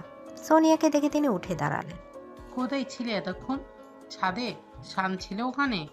মায়ের সরাসরি প্রশ্নে সোনিয়া থতমত খেয়ে গেল। তার বুক ধরফর করছে। সে কি মিথ্যা বলবে, নাকি সত্যিটা বলে দেবে? মায়ের চোখে সন্দেহ আর উদ্বেগের ছায়া। সোনিয়া ঢোক গেল। মা, আমাকে সত্যি কথা বল সোনিয়া, শানের ওই কথাগুলো কি শুধুই ফাজলামি ছিল, নাকি তোদের মধ্যে সত্যি কিছু চলছে? তুই জানিস ওর বয়স কত? তুই জানিস তুই কি করছিস? মায়ের গলায় হাহাকার। সোনিয়া মায়ের হাতটা ধরল। তার হাত ঠান্ডা হয়ে আছে। সে বুঝতে পারছে এখন আর পালানোর পথ নেই। যুদ্ধটা শুরু হয়ে গেছে নিজের ঘরের ভেতর থেকে। এদিকে মিসেস সালমার প্রশ্নে সোনিয়ার ঘরের বাতাস ভারী হয়ে উঠল। বাইরের অন্ধকার যেন ঘরের ভেতরে প্রবেশ করেছে। সোনিয়া মায়ের চোখের দিকে তাকালো। সেখানে সে মায়ের চিরচেনা স্নেহ দেখতে পেল না, দেখল একরাশ আতঙ্ক আর অবিশ্বাস। সোনিয়া জানে এই মুহূর্তে একটা মিথ্যা হয়তো পরিস্থিতিটা সামাল দিতে পারত, কিন্তু শানের ছোঁয়ার পর, ছাদের এই ঘটনার পর সোনিয়া নিজের বিবেকের কাছে মিথ্যা বলা অসম্ভব হয়ে দাঁড়িয়েছে। সে মাথা নিচু করে খাটের এক কোণায় বসল। তার নীরবতাই যেন তার অপরাধের স্বীকৃতি। তুই চুপ করে আছিস কেন সোনিয়া? বল যে শান মিথ্যে বলেছে, বল যে তোদের মধ্যে কিচ্ছু নেই। তুই কি বুঝতে পারছিস না মা? ও তোর চেয়ে 5 বছরের ছোট। ও এখনো ছাত্র, আর তুই চাকরি করিস। সমাজ এটাকে কিভাবে দেখবে? লোকে বলবে তুই ভুলিয়ে ভালিয়ে বাড়িওয়ালার ছেলেকে পটিয়েছিস। আমাদের ইজ্জত কোথায় থাকবে? মায়ের গলায় হাহাকার ফুটে উঠল। তিনি সোনিয়ার হাত দুটো খামচে ধরলেন। সোনিয়া চোখের পানি ধরে রাখতে পারল না। সে মায়ের পায়ের কাছে বসে পড়ল। মা বিশ্বাস করো, আমি চাইনি। আমি নিজেকে অনেক বুঝিয়েছি। আমি জানি আমাদের বয়সের তফাৎ অনেক, আমাদের সামাজিক অবস্থান আলাদা, কিন্তু মা ও আমাকে সম্মান করে, ও আমাকে ভালোবাসে। তুহিন ভাইয়ের মতো ও আমাকে আসবাবপত্র ভাবে না। আমি কি করব মা? আমার মন যে মানে না। ভালোবাসা ওইসব ভালোবাসা না, এইটা বয়সের দোষ। শান ছোট ছেলে, ও আবেগে ভাসছে। আর তুই তুই তো বুদ্ধিমতী মেয়ে, তুই কেন এই পাগলামিতে গা ভাসালি? কাল সকালে যদি ও তোকে ছেড়ে দেয় তখন তুই কোথায় দাঁড়াবি? শোন সোনিয়া, এই সম্পর্ক কোনোদিন টিকবে না, ভুলে যা। কাল থেকেই অফিস শেষ করে সোজা বাসায় ফিরবি, আর শানের ছায়াও মারাবি না। মিসেস সালমা চোখ মুছতে মুছতে ঘর থেকে বেরিয়ে গেলেন। যাওয়ার সময় দরজাটা বাইরে থেকে ভিজিয়ে দিয়ে গেলেন, যেন সোনিয়া নিজের ঘরেই এখন বন্দি। সোনিয়া ফ্লোরে বসে রইল, তার কানে বাজছে শানের কথাগুলো। আমি আছি তো। কিন্তু মা যখন এভাবে ভেঙে পড়লেন তখন শানের আশ্বাসও যেন ফিকে মনে হচ্ছে। পরদিন সকালে চৌধুরী বিলা থমথমে। শান খুব সকালে উঠে তৈরি হয়ে নিয়েছে, তার মেজাজ ফুরফুরে। কাল রাতে সোনিয়ার কনফেশন তাকে পৃথিবীর সবচেয়ে সুখী মানুষ বানিয়ে দিয়েছে। সে শীষ বাজাতে বাজাতে ডাইনিং টেবিলে এলো, কিন্তু টেবিলে বসে দেখলো তার মা মিসেস রেহানা খুব গম্ভীর মুখে চা খাচ্ছেন। বাবা খবরের কাগজ পড়ছেন, কিন্তু তার কপালে ভাঁজ। গুড মর্নিং মা। আজ নাস্তা কি? খুব খিদে পেয়েছে। খিদে তো পাবেই, অন্যের ভিড়ে ভাঙার জন্য এত এনার্জি খরচ করলে খিদে পাওয়া স্বাভাবিক। শান চমকে মায়ের দিকে তাকালো। মা সব বুঝে ফেলেছেন নাকি অনুমান করেছেন? শান দ্রুত নিজেকে সামলে নিল। সে একটা টোস্ট হাতে নিয়ে স্বাভাবিক হওয়ার ভান করলো। কিসের বিয়ে ভাঙা মা? আমি তো সত্যি কথাই বলেছিলাম। ওই লোকটা সোনিয়ার যোগ্য ছিল না। একটা মেয়েকে শাড়ি আর গয়না দিয়ে মাপা যায় না। যোগ্য কি অযোগ্য সেটা দেখার দায়িত্ব তোর না শান। তুই কেন নাক গলাতে গেলি? আর পাড়ার মোড়ে মোড়ে এসব কি শুনছি? তুই নাকি সোনিয়াকে বাইক করে ঘুরিস, বৃষ্টির দিন রিক্সায় করে ফিরেছিস। শান, তুই কি জানিস ওরা আমাদের ভাড়াটিয়া? ওরা আমাদের স্ট্যাটাসের সাথে যায় না। আর ওই মেয়ে তোর চেয়ে কত বড় জানিস? তোর কি মাথা খারাপ হয়েছে? মা প্লিজ, স্ট্যাটাস আর বয়সের কথা বলে ছোট লোকই করো না। সোনিয়া এডুকেটেড, স্মার্ট আর ভালো ফ্যামিলির মেয়ে। আর বয়স প্রেম কি ক্যালেন্ডার দেখে হয়?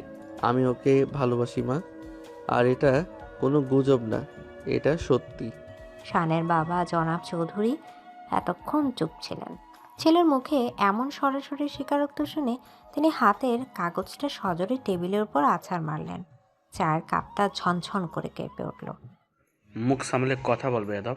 আমাদের সামনে দাঁড়িয়ে প্রেম করার কথা বলছিস, তো আবার এই বয়স্ক মেয়ের সাথে? আজই আমি ওদের বাড়ি ছাড়ার নোটিশ দেব। এই বাড়িতে থেকে আমার ছেলের মাথা খাওয়া আমি সহ্য করব না। বাবা, তুমি এটা করতে পারো না। ওদের কোনো দোষ নেই। আমি সোনিয়াকে পছন্দ করেছি। তুই যদি ওদের বের করে দাও তাহলে আমিও এই বাড়ি ছেড়ে চলে যাব। ওরে আমার রোমিও, বাড়ি ছেড়ে যাবি? পকেটে কয় টাকা আছে তোর? বাপের হোটেলে গিয়ে বাপের চোখ রাঙাচ্ছিস? ভার্সিটিতে যা, ফিরে এসে যেন দেখি মাথা ঠান্ডা হয়েছে। আর মনে রাখবি, ওই মেয়ের সাথে যদি তোকে আমি দেখি তাহলে আমি সোনিয়ার বাবার সামনে এমন সিন ক্রিয়েট করব যে ওরা মুখ দেখাতে পারবে না। শান রাগে গজগজ করতে করতে নাস্তা না করেই বেরিয়ে গেল। তার খুব অসহায় লাগছে।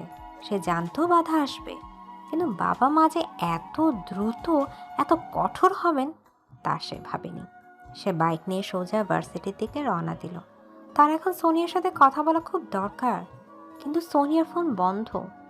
ভার্সিটি ক্যাম্পাসে পৌঁছে শান দেখল মিথিলা গেটের কাছেই দাঁড়িয়ে আছে। মিথিলা শানের ক্লাসমেট, দেখতে সুন্দর এবং বেশ ধনী পরিবারের মেয়ে। সে অনেকদিন ধরেই শানের পেছনে ঘুরছে, কিন্তু শান তাকে পাত্তা দেয় না। আজ শানকে বিধ্বস্ত থেকে মিথিলা এগিয়ে এলো। হাই শান, কি হয়েছে তোমার? তোমার কেমন দেখাচ্ছে কেন? আর কাল থেকে তোমাকে ফোনে পাচ্ছি না। আমি ভালো নেই মিথিলা, আমাকে একা থাকতে দাও। শান মিথিলাকে পাশ কাটিয়ে চলে যেতে চাইল, কিন্তু মিথিলা নাছোড় বান্দা। সে শানের পথ আটকে দাঁড়ালো। মিথিলার চোখে সন্দেহের ছিলে। সে ডিপার্টমেন্টের কিছু গুঞ্জন শুনেছে শান নাকি কোনো এক সিনিয়র আপুর প্রেমে হাবুডুবু খাচ্ছে। একা থাকতে দেবো কেন? শুনলাম তুমি নাকি প্রেমে পড়ে গেছো। কে সে? আমাদের ক্যাম্পাসের নাকি বাইরের? শান, তুমি আমাকে ইগনোর করে কার পিছনে করছো? মিথিলা, এটা আমার পার্সোনাল ম্যাটার। তোমার এখানে নাক গলানোর কোনো রাইট নেই। আর হ্যাঁ, আমি প্রেমে পড়েছি, তাকে আমি ভালোবাসি। সে তোমার মতো ন্যাকামি করে না, সে ম্যাচিওর, সে রিয়েল। ও, তাই বুঝি। তা সেই রিয়েল মানুষটা কে? ওই ভাড়াটিয়া মেয়েটা যার কথা সবাই বলেছে? শ্রীশান, তোমার টেস্ট এত খারাপ, একটা বুড়ি মেয়েকে তুমি পছন্দ করলে যে কিনা তোমার মায়ের বয়সী হতে পারতো?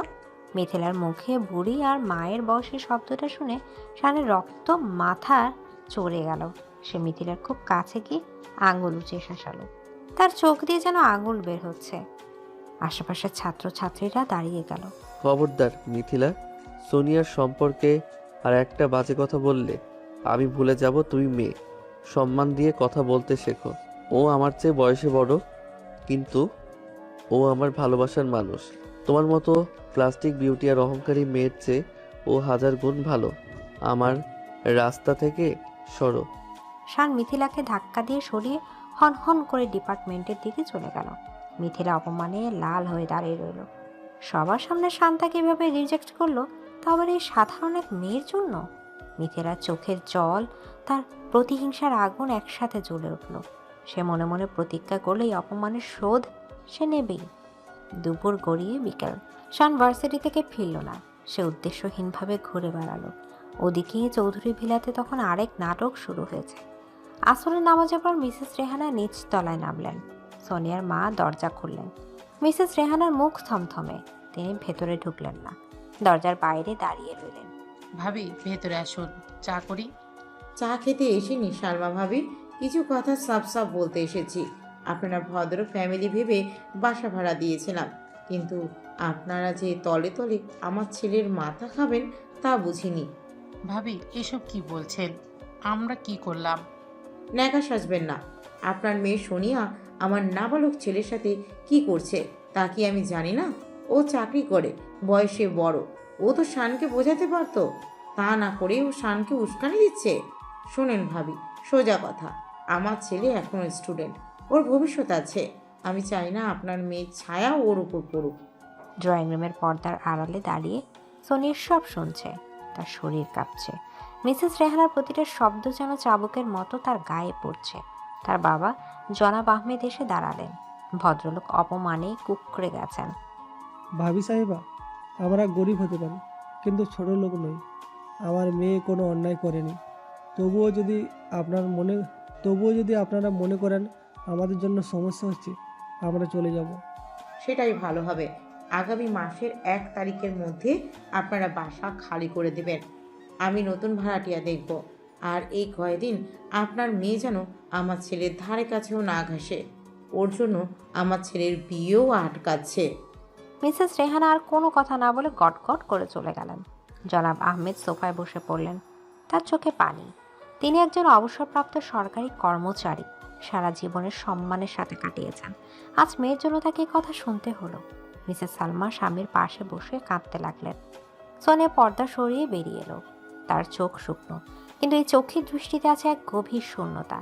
সে জানে এই পরিস্থিতির জন্য সেই দায়ী। সন্ধ্যা নামলো। শান বাড়ি ফিরল। সে দেখল নিচতলায় অন্ধকার, কোনো আলো জ্বলছে না। 3 তলায় উঠে সে মায়ের মুখোমুখি হলো না। সোজা নিজের ঘরে গিয়ে শুয়ে পড়ল। রাত গভীর হতে লাগলো। শান কিছুতেই ঘুমাতে পারছে না। তার মনে হচ্ছে সোনিয়া এখন কি করছে, খুব কাঁদছে কি? শান আর থাকতে পারল না। সে বিছানা ছেড়ে উঠল। ঘড়িতে রাত 1টা বাজে। সবাই ঘুমিয়ে। শান খুব সাবধানে পা টিপিয়ে সিঁড়ি দিয়ে নিচে নামলো। নিচতলার কলাপসিকল গেট তালা দেয়া, কিন্তু শান জানে রান্নাঘরে জানালা গ্রিলটা একটু আলগা। সে ছোটবেলায় অনেকবার ওখান থেকে বল বের করেছে। শান জানলার কাছে গিয়ে টোকা দিল। 1 বার, 2 বার, ভিতর থেকে কোনো সারা শব্দ নেই। শান হাল ছাড়ল না। সেবার সোনিয়ার মোবাইলে মিস কল দিল। সোনিয়ার ফোন অন আছে। মিনিট 5 পর রান্নাঘরের পেছনে বারান্দার দরজায় ক্যাচ ক্যাচ শব্দ করে খুলল। সোনিয়া বেরিয়ে এলো। অন্ধকারে তাকে ছায়ার মতো লাগছে। শান গ্রিলের ফাঁক দিয়ে হাত বাড়িয়ে দিল। সোনিয়া, তুমি এসেছো? আমি জানতাম তুমি আসবে। কেন এসেছো শান? আর কি বাকি আছে? তোমার মা আজ আমার বাবাকে অপমান করে বাসা ছাড়তে বলেছেন। আমরা আগামী মাসেই চলে যাচ্ছি। তুমি কি সেটা শুনতে এসেছো? সোনিয়ার গলা খুব শান্ত, কিন্তু সেই শান্ত ভাবনা ঝড়ের পূর্বাভাস। শান গ্রিলটা ধরে ঝাঁকি দিল। তার খুব কষ্ট হচ্ছে সোনিয়ার এই অবস্থা দেখে। আমি সব শুনেছি সোরিয়া, মা যা করেছে তা অন্যায়, কিন্তু বিশ্বাস করো আমি এটা হতে দেব না। তোমরা কোথাও যাবে না, আমি বাবার সাথে কথা বলবো, দরকার হলে পায়ে ধরবো। আর কত তামাশা করবে শান? তুমি বুঝছো না কেন? আমাদের এই সম্পর্কটা বিষ হয়ে গেছে। তোমার আর আমার পৃথিবী আলাদা। তুমি বাড়ির মালিকের আদরের দুলাল আর আমি ভাড়াটিয়ার মেয়ে। তার উপর আমি তোমার সিনিয়র। এই সমীকরণ মিলবে না শান। প্লিজ আমাকে মুক্তি দাও, তুমি চলে যাও। মুক্তি? ভালোবাসায় মুক্তি বলে কিছু নেই সোনিয়া, আছে শুধু বাঁধন। তুমি যতবার আমাকে ঠেলে দেবে আমি ততবার ফিরে আসব। আমি তোমাকে ছাড়া বাঁচবো না। শান গ্রিলের ফাঁক দিয়ে জোর করে সোনিয়ার হাতটা টেনে দিল। সোনিয়া বাধা দিল না। সে শানের হাতের উপর মাথা থেকে কেঁদে ফেলল।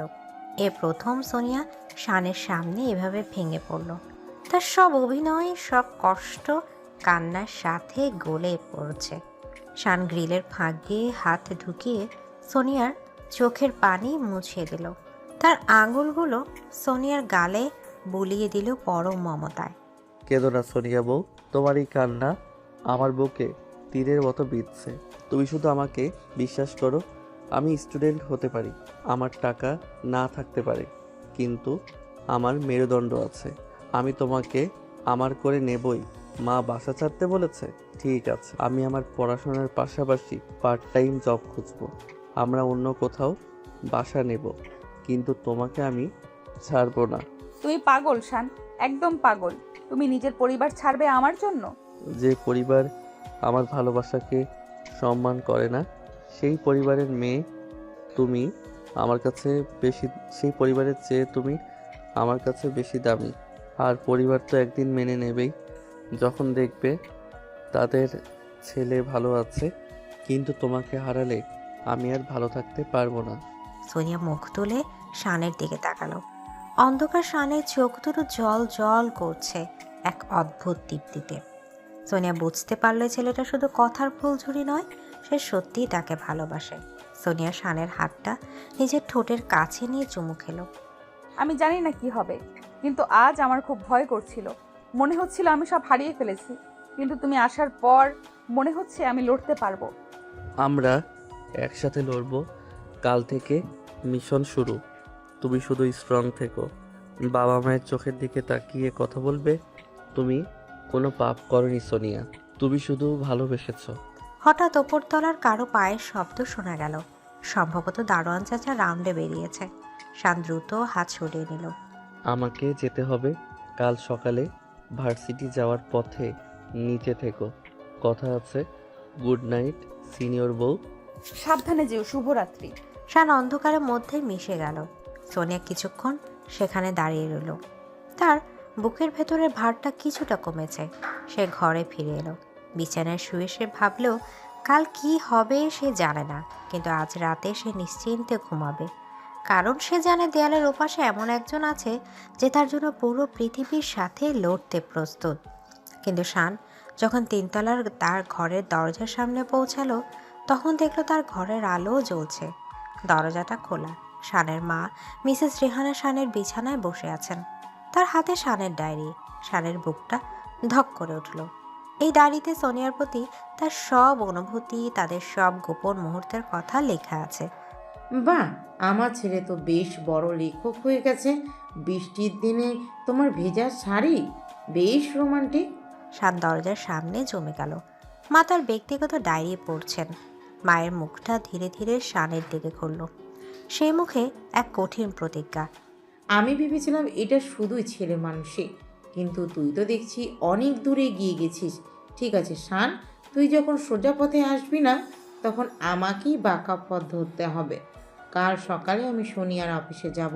ওর বসকে জানাবো ও কিভাবে চরিত্রহীনতার পরিচয় দিয়ে আমার ছেলেকে ফাঁদে ফেলেছে। ওর চাকরিটা যাতে না থাকে সেই ব্যবস্থা আমি করব। পেটে ভাত না জুটলে প্রেম এমনিতেও জানলা দিয়ে পালাবে। মা, তুমি এটা করবে না মা, প্লিজ।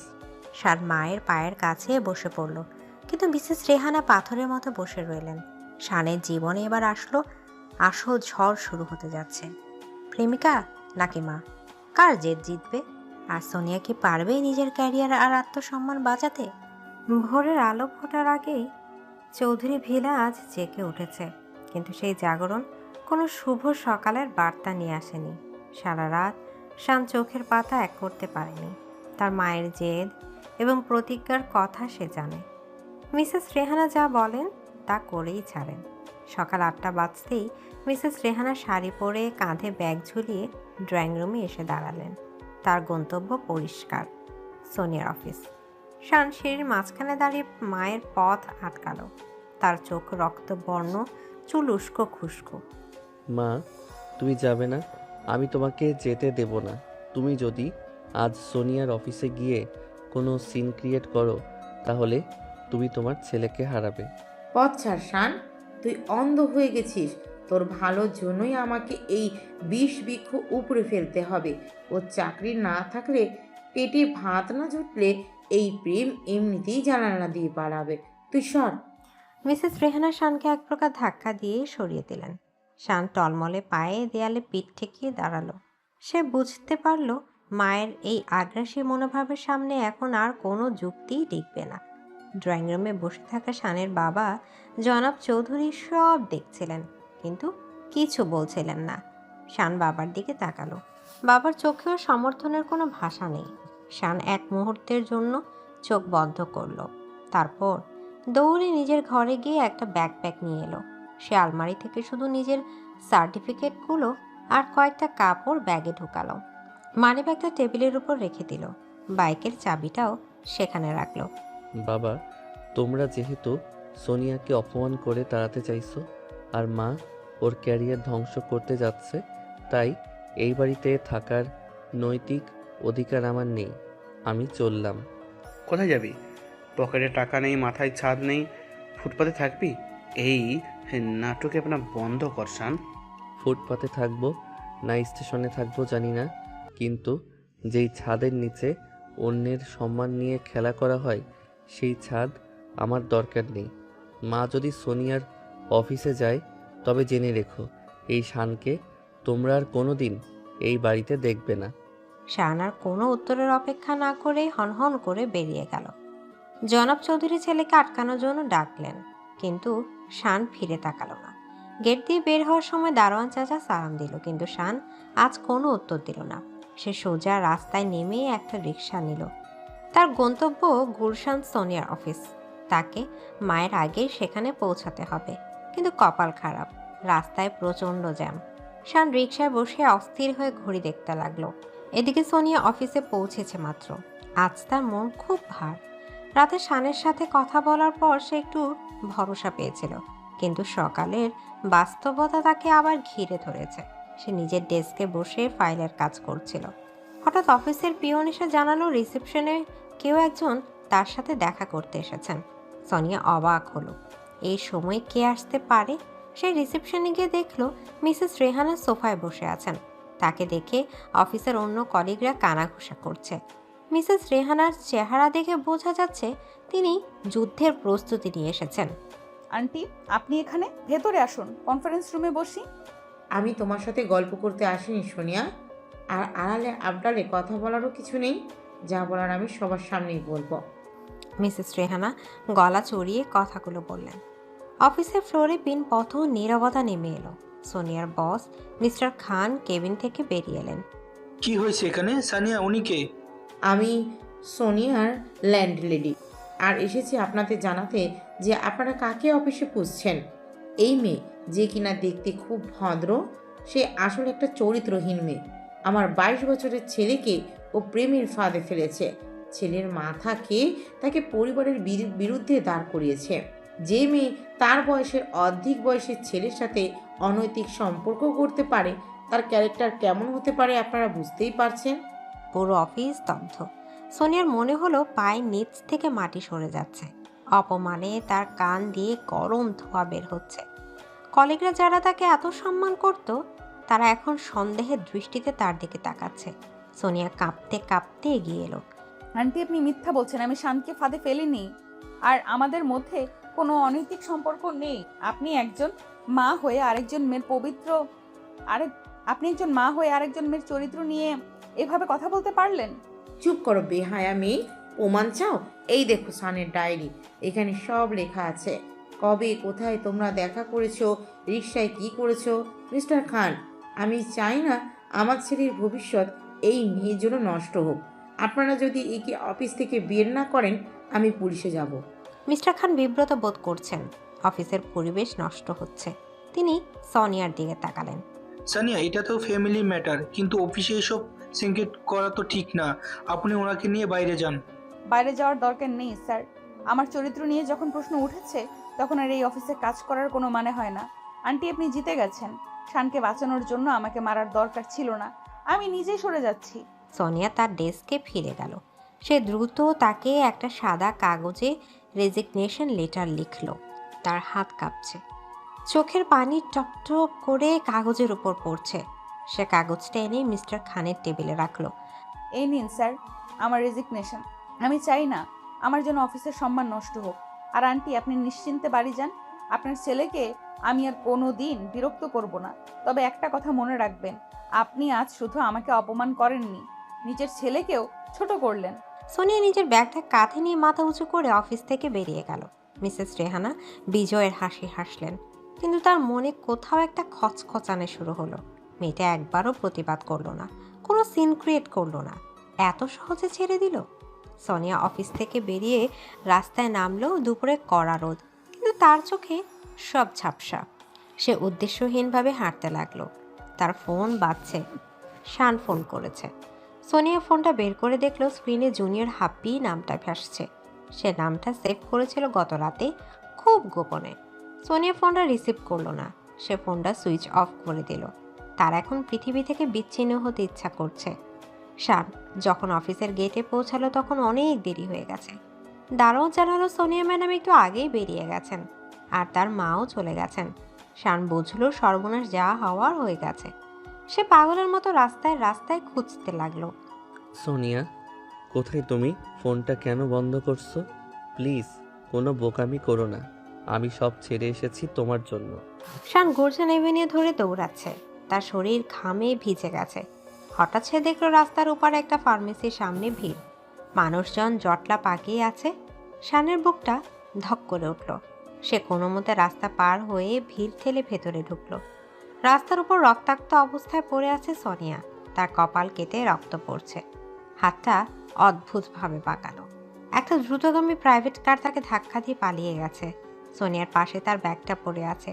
সেখান থেকে বেরিয়ে গেছে তার অফিসের আইডি কার্ড আর শানের দেয়া একটা ছোট্ট চকলেটের ব্যাপার। সোনিয়া! শানের চিৎকার আকাশ বাতাস কাঁপিয়ে দিল। সে সোনিয়ার পাশে বসে পড়ল। সোনিয়ার মাথাটা নিজের কোলে তুলে নিল। সোনিয়ার চোখ আধবোঝা। সে যন্ত্রণায় কাতরাচ্ছে। সোনিয়া, তাকাও আমার দিকে। কিচ্ছু হবে না তোমার। আমি এসেছি তো। কেউ অ্যাম্বুলেন্স ডাকুন প্লিজ। দাঁড়িয়ে তামাশা দেখছেন কেন? আমার বউ মারা যাচ্ছে। শানের আর্তনাদে পথচারী ঢরে চড়ে বসলো। কে একজন সিএনজি ডেকে দিল। শান সোনিয়াকে কোলে করে সিএনজিতে তুলল। সোনিয়ার রক্তে শানের সাদা শার্ট লাল হয়ে গেছে। সিএনজিতে বসে শান সোনিয়ার গাল চাপড়াতে লাগলো। চোখ বন্ধ করবে না সোনিয়া, খবরদার। আমাকে শাস্তি দেওয়ার জন্য এটা করছো তাই না? আমি মাকে ক্ষমা করব না, নিজেকেও ক্ষমা করব না। তুমি শুধু চোখ খুলে রাখো। শান তুমি বাড়ি যাও, মায়ের কাছে ফিরে যাও। চুপ করো, একদম চুপ। আমার কোনো বাড়ি নেই, তুমি ছাড়া আমার কেউই নেই। তোমাকে বাঁচতেই হবে, আমার জন্য বাঁচতে হবে। হাসপাতালে পৌঁছানোর পর ডাক্তাররা সোনিয়াকে ইমার্জেন্সিতে নিয়ে গেল। শান বাইরে করিডোরে পায়চারি করতে লাগলো। তার সারা শরীরে সোনিয়া রক্ত। তার হাত পা কাঁপছে। নার্স এসে জানালো সোনিয়ার প্রচুর রক্তক্ষরণ হয়েছে, এখনই বি পজিটিভ রক্ত লাগবে। শান থমকে গেল। তার নিজের ব্লাড গ্রুপ বি পজিটিভ। সে ডাক্তারকে বলল তার রক্ত নিতে। রক্ত দেওয়ার সময় শান বেডে শুয়ে সিলিংয়ের দিকে তাকিয়ে রইল। তার চোখ দিয়ে অনবরত পানি পড়ছে। এই রক্ত যা এখন সোনিয়ার শরীরে যাচ্ছে, যা তাদের সম্পর্ককে আরও গভীর আরও অবিচ্ছেদ্য করে তুলছে। রক্ত দেওয়া শেষ করে শান করিডোরে এসে বসলো। সে তখনও বাড়ি বা সোনিয়ার বাবাকে খবর দেয়নি, কিন্তু হাসপাতালের নিয়ম অনুযায়ী পুলিশ কেস হয়েছে, তাই পুলিশ সোনিয়ার আইডি কার্ড দেখে তার বাসায় খবর দিয়েছে। ঘণ্টাখানেক পর হাসপাতালে হন্তদন্ত হয়ে ঢুকলেন সোনিয়ার বাবা জনাব আহমেদ এবং মা মিসেস সালমা। তাদের পেছনে ঢুকলেন শানের বাবা এবং মা। পুলিশ তাদের খবর দিয়েছে। মিসেস রেহানা ছেলেকে রক্তাক্ত অবস্থায় দেখে আঁতকে উঠলেন। শান, বাবা, তোর কি হয়েছে? এত রক্ত কেন? তুই ঠিক আছিস? মা কাছে আসতেই শান ছিটকে সরে গেল। তার চোখে এখন আর জল নেই, আছে এক তীব্র ঘৃণা। সে আঙুল তুলে মাকে থামিয়ে দিল। আমাকে ছোবে না মা, খবরদার, আমাকে ছোবে না। এই রক্ত আমার না, এটা সোনিয়ার। যে রক্ত তুমি ঝরাতে চেয়েছিলে আজ সেটা রাস্তায় ছড়েছে। খুশি হয়েছো তুমি? সোনিয়া আজ আইসিইউতে মৃত্যুর সাথে লড়ছে। ও যদি মারা যায় মা, তাহলে তুমি জেনে রেখো তুমি তোমার ছেলেকেও জ্যান্ত লাশ হিসেবে পাবে। শান, আমি তো এমনটা চাইনি। আমি তো শুধু কি? শুধু ওর ক্যারিয়ারটা ধ্বংস করতে চেয়েছিলে, ওর সম্মানটা ধুলোয় মেশাতে চেয়েছিলে। মা, ও অফিসে রিজাইন দিয়ে বেরিয়ে এসেছিল শুধু তোমার জেদ রাখতে। ও রাস্তা পার হচ্ছিল অন্যমনস্ক হয়ে, কারণ তুমি ওর মাথাটা এলোমেলো করে দিয়েছিলে। এই অ্যাক্সিডেন্ট কোনো দুর্ঘটনা না, এটা একটা মার্ডার অ্যাটেম্প্ট, আর এর জন্য দায়ী তুমি। শানের প্রতিটা কথা মিসেস রেহানার বুকে তীরের মতো বিঁধল। তিনি ধপ করে বেঞ্চে বসে পড়লেন। সোনিয়ার মা মিসেস সালমা আইসিইউ দরজার কাছে মুখ ঠেকে কাঁদছেন। সোনিয়ার বাবা শানের কাছে এসে শানের কাঁধে হাত রাখলেন। বাবা শান, আমার মেয়েটা বাঁচবে তো? ও আমাদের একমাত্র অবলম্বন। আঙ্কেল, আমি আমার শরীরের শেষ রক্ত বিন্দু দিয়ে হলেও ওকে বাঁচাবো। ও আমার স্ত্রী, মানে আমার সব। আপনারা চিন্তা করবেন না। শান সোনিয়ার বাবাকে জড়িয়ে ধরল। এই দৃশ্য দেখে জনাব চৌধুরী শানের বাবা এগিয়ে এলেন। তিনি ছেলের মাথায় হাত রাখলেন। আমি লজ্জিত আহমেদ সাহেব, আমার স্ত্রীর বাড়াবাড়ির জন্য আজ এই অবস্থা। আমরা আপনাদের কাছে ঋণী হয়ে গেলাম। শান ঠিক বলছে, ও রক্ত দিয়েছে, ও সোনিয়াকে বাঁচিয়েছে। আজ থেকে সোনিয়া শুধু আপনার মেয়ে না, আমাদেরও মেয়ে। স্বামীর মুখে এমন কথা শুনে মিসেস রেহানা চমকে উঠলেন। তিনি বুঝতে পারলেন তিনি কত বড় ভুল করেছেন। অহংকার আর সামাজিক মর্যাদার বড়াই করতে গিয়ে তিনি নিজের ছেলেকে প্রায় হারাতে বসেছিলেন। তিনি ধীর পায়ে সোনিয়ার মায়ের কাছে গেলেন। ভাবি, আমাকে মাফ করে দেবেন। আমি অন্ধ হয়ে গিয়েছিলাম। আমার জন্য আজ আপনার মেয়ের এই অবস্থা। আল্লাহ যেন ওকে ফিরিয়ে দেন। আমি কথা দিচ্ছি, সোনিয়া সুস্থ হলে আমি নিজের দাড়ি থেকে শানের সাথে ওর বিয়ে দেব। আমাকে ফিরিয়ে দেবেন না ভাবি। দুই মা একে অপরকে জড়িয়ে ধরে কাঁদতে লাগলেন। হাসপাতালের করিডোরে বাতাস ভারী হয়ে উঠল কান্নায় আর অনুশোচনায়। শান দূরে দাঁড়িয়ে সব দেখল। তার মনে কোনো আনন্দ নেই। যতক্ষণ না ডাক্তার এসে বলবে সোনিয়া বিপদমুক্ত, ততক্ষণ তার নিঃশ্বাস স্বাভাবিক হবে না। সন্ধ্যা গড়িয়ে রাত। ডাক্তার অপারেশন থিয়েটার থেকে বের হলেন। সবাই ছুটে গেল তার কাছে। পেশেন্টের জ্ঞান ফিরেছে, মাথার চোটটা গভীর ছিল, তবে এখন স্টেবল। তবে সবার স্টেজ থেকে রিকভার করতে সময় লাগবে। আপনার একদম করে গ্রহণ করতে হবে। সবাই চাইলো শান আগে যাক। শান আইসিইউর ভেতরে ঢুকলো। সোনে বেডে শুয়ে আছে, মাথায় ব্যান্ডেজ, হাতে স্যালাইন। শানকে দেখে সে একটু হাসার চেষ্টা করলো। শান গিয়ে বেডের পাশে বসলো। সে খুব সাবধানে সোনিয়ার ব্যান্ডেজ না করা হাতে হাত রাখলো। তুমি বাড়ি যাওনি? তোমাকে ছাড়া আমার কোনো বাড়ি নেই সোনিয়া। বাইরে সবাই অপেক্ষা করছে, মা, বাবা, আঙ্কেল, আন্টি, সবাই। মা তোমাকে মেনে নিয়েছে। মা কথা দিয়েছে আমাদের বিয়ে দেবে। সত্যি নাকি আমাকে খুশি করার জন্য বলছো? সিনিয়র বউয়ের সাথে জুনিয়র জামাই কি কখনো মিথ্যে বলে? সত্যি বলছি, তুমি জিতে গেছো সোনিয়া।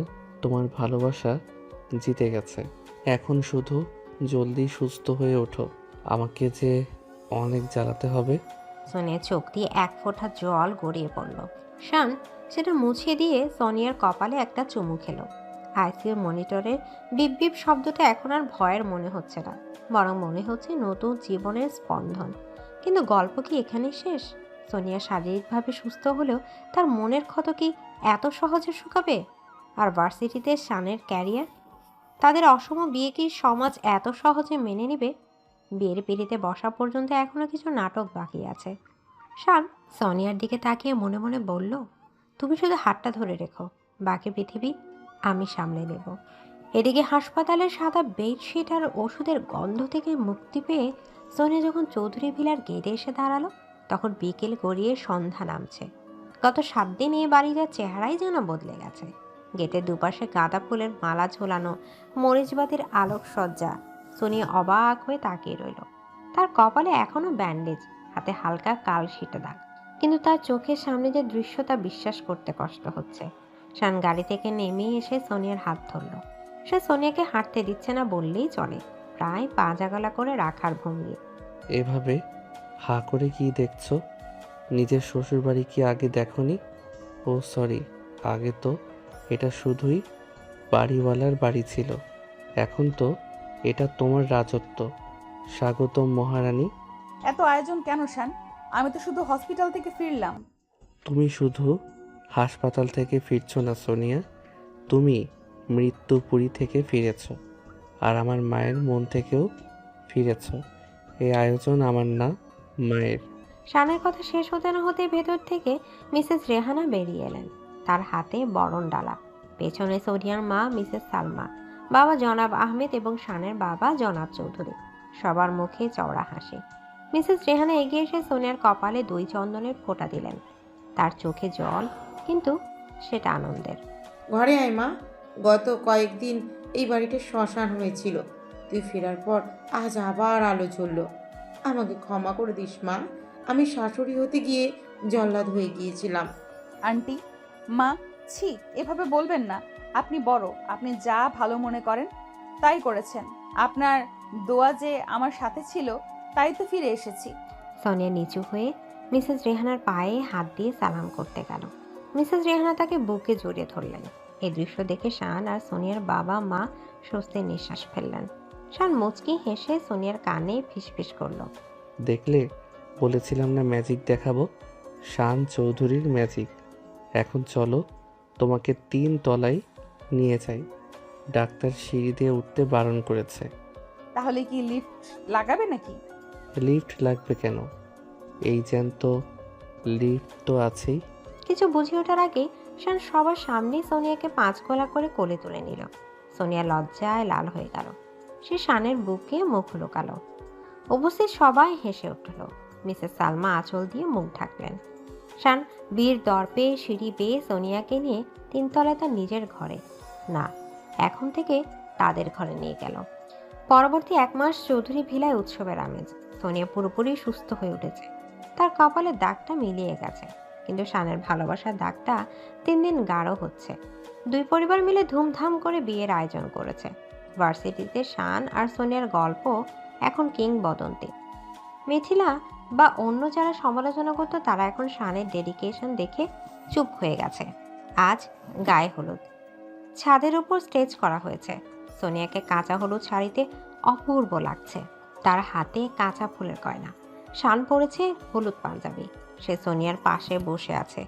সোনিয়ার গাল ভর্তি হলুদ। শান সুযোগ পেলেই এই হলুদে মাখামাখি গালটা ছোঁয়ার চেষ্টা করছে।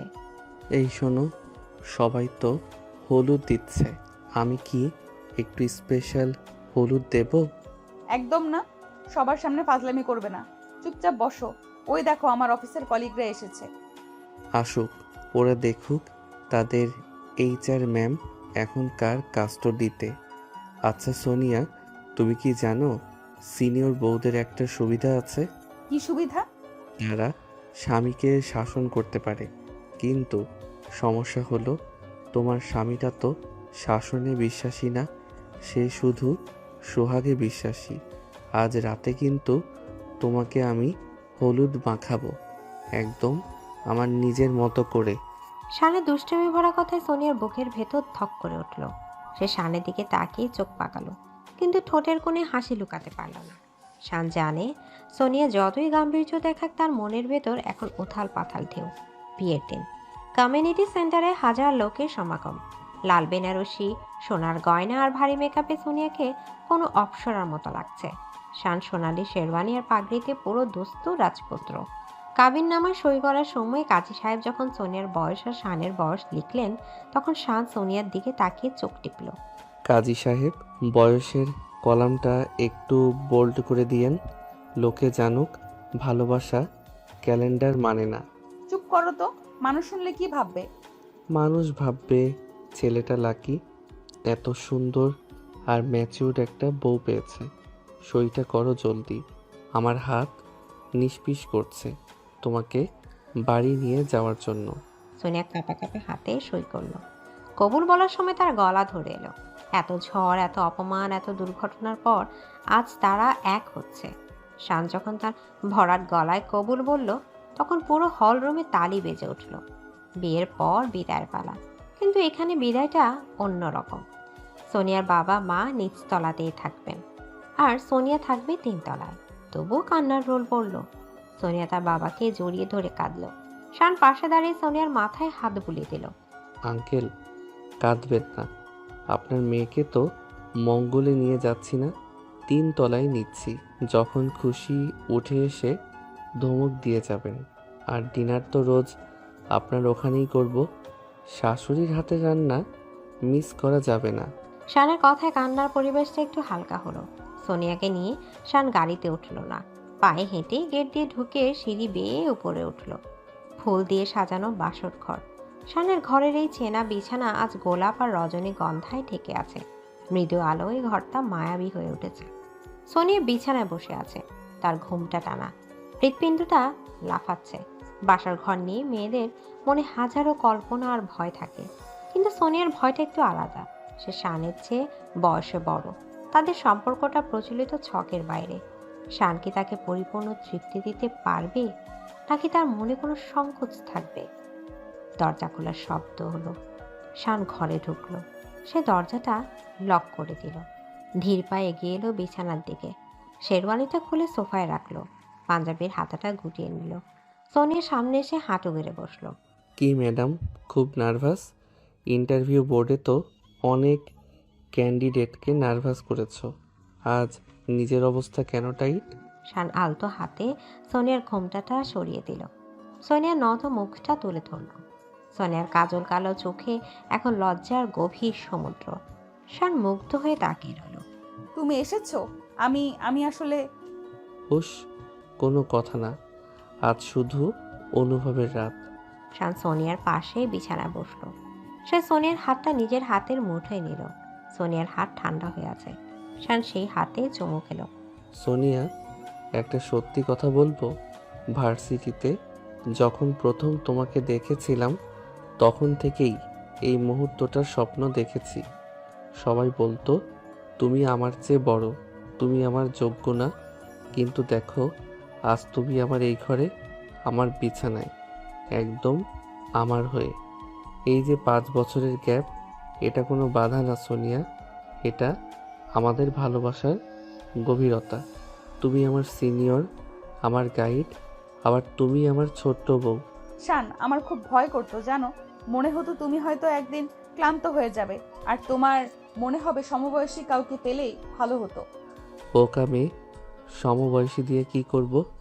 আমার তো এমন কাউকেই লাগতো যে আমার পাগলামিগুলো সামলাতে পারবে, আবার আমার বুকে মাথা রেখে ছোট বাচ্চার মতো আদর খাবে।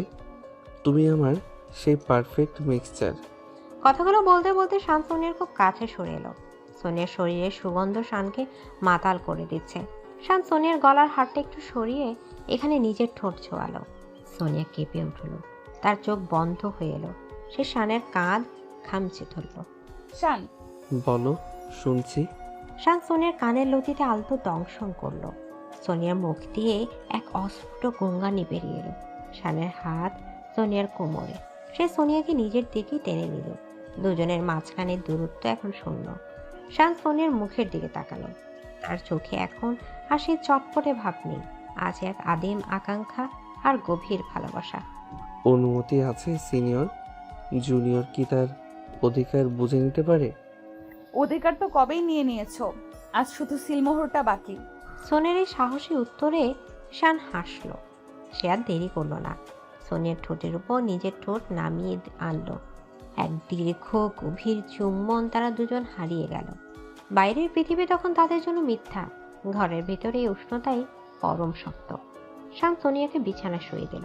ফুলের পাপড়িগুলো তাদের শরীরের নিচে পিষ্ট হয়ে সুবাস ছড়াতে লাগল। সোনিয়া শানের চুলের ভেতর আঙুল ডুবিয়ে তাকে আরো কাছে টেনে নিল। আমি তোমাকে ভালোবাসি সোনিয়া। আমার প্রতিটা নিঃশ্বাসে, প্রতিটা ধমনীতে শুধু তুমি। আমিও তোমাকে ভালোবাসি শান, আমার অস্তিত্ব জুড়ে শুধু তুমি। সে রাতে চৌধুরী বিলা তিনতলার ঘরে ভালোবাসার এক নতুন উপাখ্যান রচিত হলো। সেখানে বয়স ছিল না, অহংকার ছিল না, ছিল শুধু দুটি তৃষ্ণার্ত হৃদয়ের মিলন। শানের পুরুষালী স্পর্শে সোনিয়ার নারী সত্তা পূর্ণতা পেল, আর সোনিয়ার সমর্পণে শান খুঁজে পেল তার জীবনের ধ্রুবতারাকে। পরদিন সকাল, জানলার পর্দা ভেদ করে রোদের আলো সোনিয়ার চোখে পড়ল। সে চোখ মেলল, দেখল শান তার এক হাত সোনিয়ার কোমরে রেখে নিশ্চিন্ত ঘুমাচ্ছে। তার চুলে রোদের আভা। সোনিয়া আলতো করে শানের কপালে হাত রাখলো। এই ছেলেটা যে কিনা বয়সে তার ছোট, সে গত কয়েক মাসে সোনিয়াকে ভালোবাসা যে পাঠ শিখিয়েছে তা সোনিয়া সারা জীবনও শিখতে পারত না। সোনিয়া শানের কপালে একটা চুমু খেলো। শান নড়ে চড়ে উঠল। সে চোখ না খুলে সোনিয়ার হাতটা টেনে নিজের বুকের কাছে নিল। গুড মর্নিং বউ। এত সকালে উঠেছো কেন? সিনিয়রদের তো দুপুরে ওঠার কথা। রিটায়ারমেন্ট লাইফ এনজয় করো। উঠবো না, নিচে মা অপেক্ষা করছে, নতুন বউয়ের কাজ আছে না। ও নো, এখনই সাংসারিক আলাপ? আর কিছুক্ষণ থাকো না প্লিজ। শান সোনিয়াকে ছাড়তে চাইছে না। সে সোনিয়াকে জড়িয়ে ধরে শুয়ে রইল। সোনিয়া হাসলো। সে জানে এই পাগলামি, এই আবদার তার সারা জীবনের সঙ্গী। শোনো শান, মা ডাকবেন তো? ডাকুক, বলবো আমার সিনিয়র বউ আমাকে উঠতে দিচ্ছে না। বয়স্ক মানুষ তো, উঠতে কষ্ট হচ্ছে। শান, তুমি মার খাবে এবার। সোনিয়া বালিশ দিয়ে শানকে মারতে শুরু করলো। শান হাসতে হাসতে সোনিয়াকে আবার বুকে জড়িয়ে ধরল। তাদের খুনসুটির শব্দে ঘরের বাতাস নেচে উঠল। কয়েক বছর পর চৌধুরী বিলার ছাদে একটা দোলনা। সেখানে বসে আছে সোনিয়া, তার কোলে 2 বছরের এক ফুটফুটে বাচ্চা। শান গিটার বাজাচ্ছে পাশে বসে। বাচ্চাটা বাবার গিটারে ধরে টানছে। এই পিচ্ছি, বাবার গিটারে ডিস্টার্ব করবি না। তোর মা তো আমাকে গান গাইতেই দিল না সারা জীবন, তুইও কি তাই করবি? আমি কখন গান গাইতে দিলাম না? তোমার ওই বেসুরে গান আমি ছাড়া আর কে শুনবে? বেসুরো? ভার্সিটিতে মেয়েরা পাগল ছিল এই গলার জন্য, শুধু তুমিই বুঝলে না কদর। বুঝেছি বলেই তো সিনিয়র হয়েও জুনিয়রের গলায় ঝুলে পড়লাম। শান গিটার রেখে সোনিয়ার পাশে বসলো। সে বাচ্চার গালে একটা চুমু খেলো, তারপর সোনিয়ার গালে। বিকেলে পরন্ত রোদে তাদের তিনজনকে একটা সুখী পরিবারের প্রতিচ্ছবি মনে হচ্ছে। সমাজের চোখ রাঙানি, বয়সের ব্যবধান, সবকিছু তুচ্ছ হয়ে গেছে তাদের ভালোবাসার কাছে। জানো সোনিয়া, মাঝে মাঝে ভাবি, মা যদি সেদিন তোমার অফিসে না যেত, তুমি যদি অ্যাক্সিডেন্ট না করতে, তাহলে কি আমাদের মিলন হতো? হয়তো হতো, হয়তো হতো না, কিন্তু যা হয়েছে ভালোর জন্যই হয়েছে। আমি আমার পিচ্চি জামাইকে পেয়েছি, যে আমাকে রানীর মতো রাখে। আর আমি পেয়েছি আমার সিনিয়র বউকে, যে আমাকে মানুষ বানিয়েছে। চলো নিচে চলো, আজ নাকি মা আর তোমার মা মিলে পিঠা বানাচ্ছে। শান সোনিয়াকে তার বাচ্চাকে নিয়ে ছাদ থেকে নেমে এলো। সিঁড়ি দিয়ে নামার সময় শান বরাবরের মতো সোনিয়ার হাতটা শক্ত করে ধরে রাখলো। এই ধরা শুধু সিঁড়ি পার হওয়ার জন্য নয়, জীবনের বাকি পথটুকু একসাথে পার হওয়ার জন্য।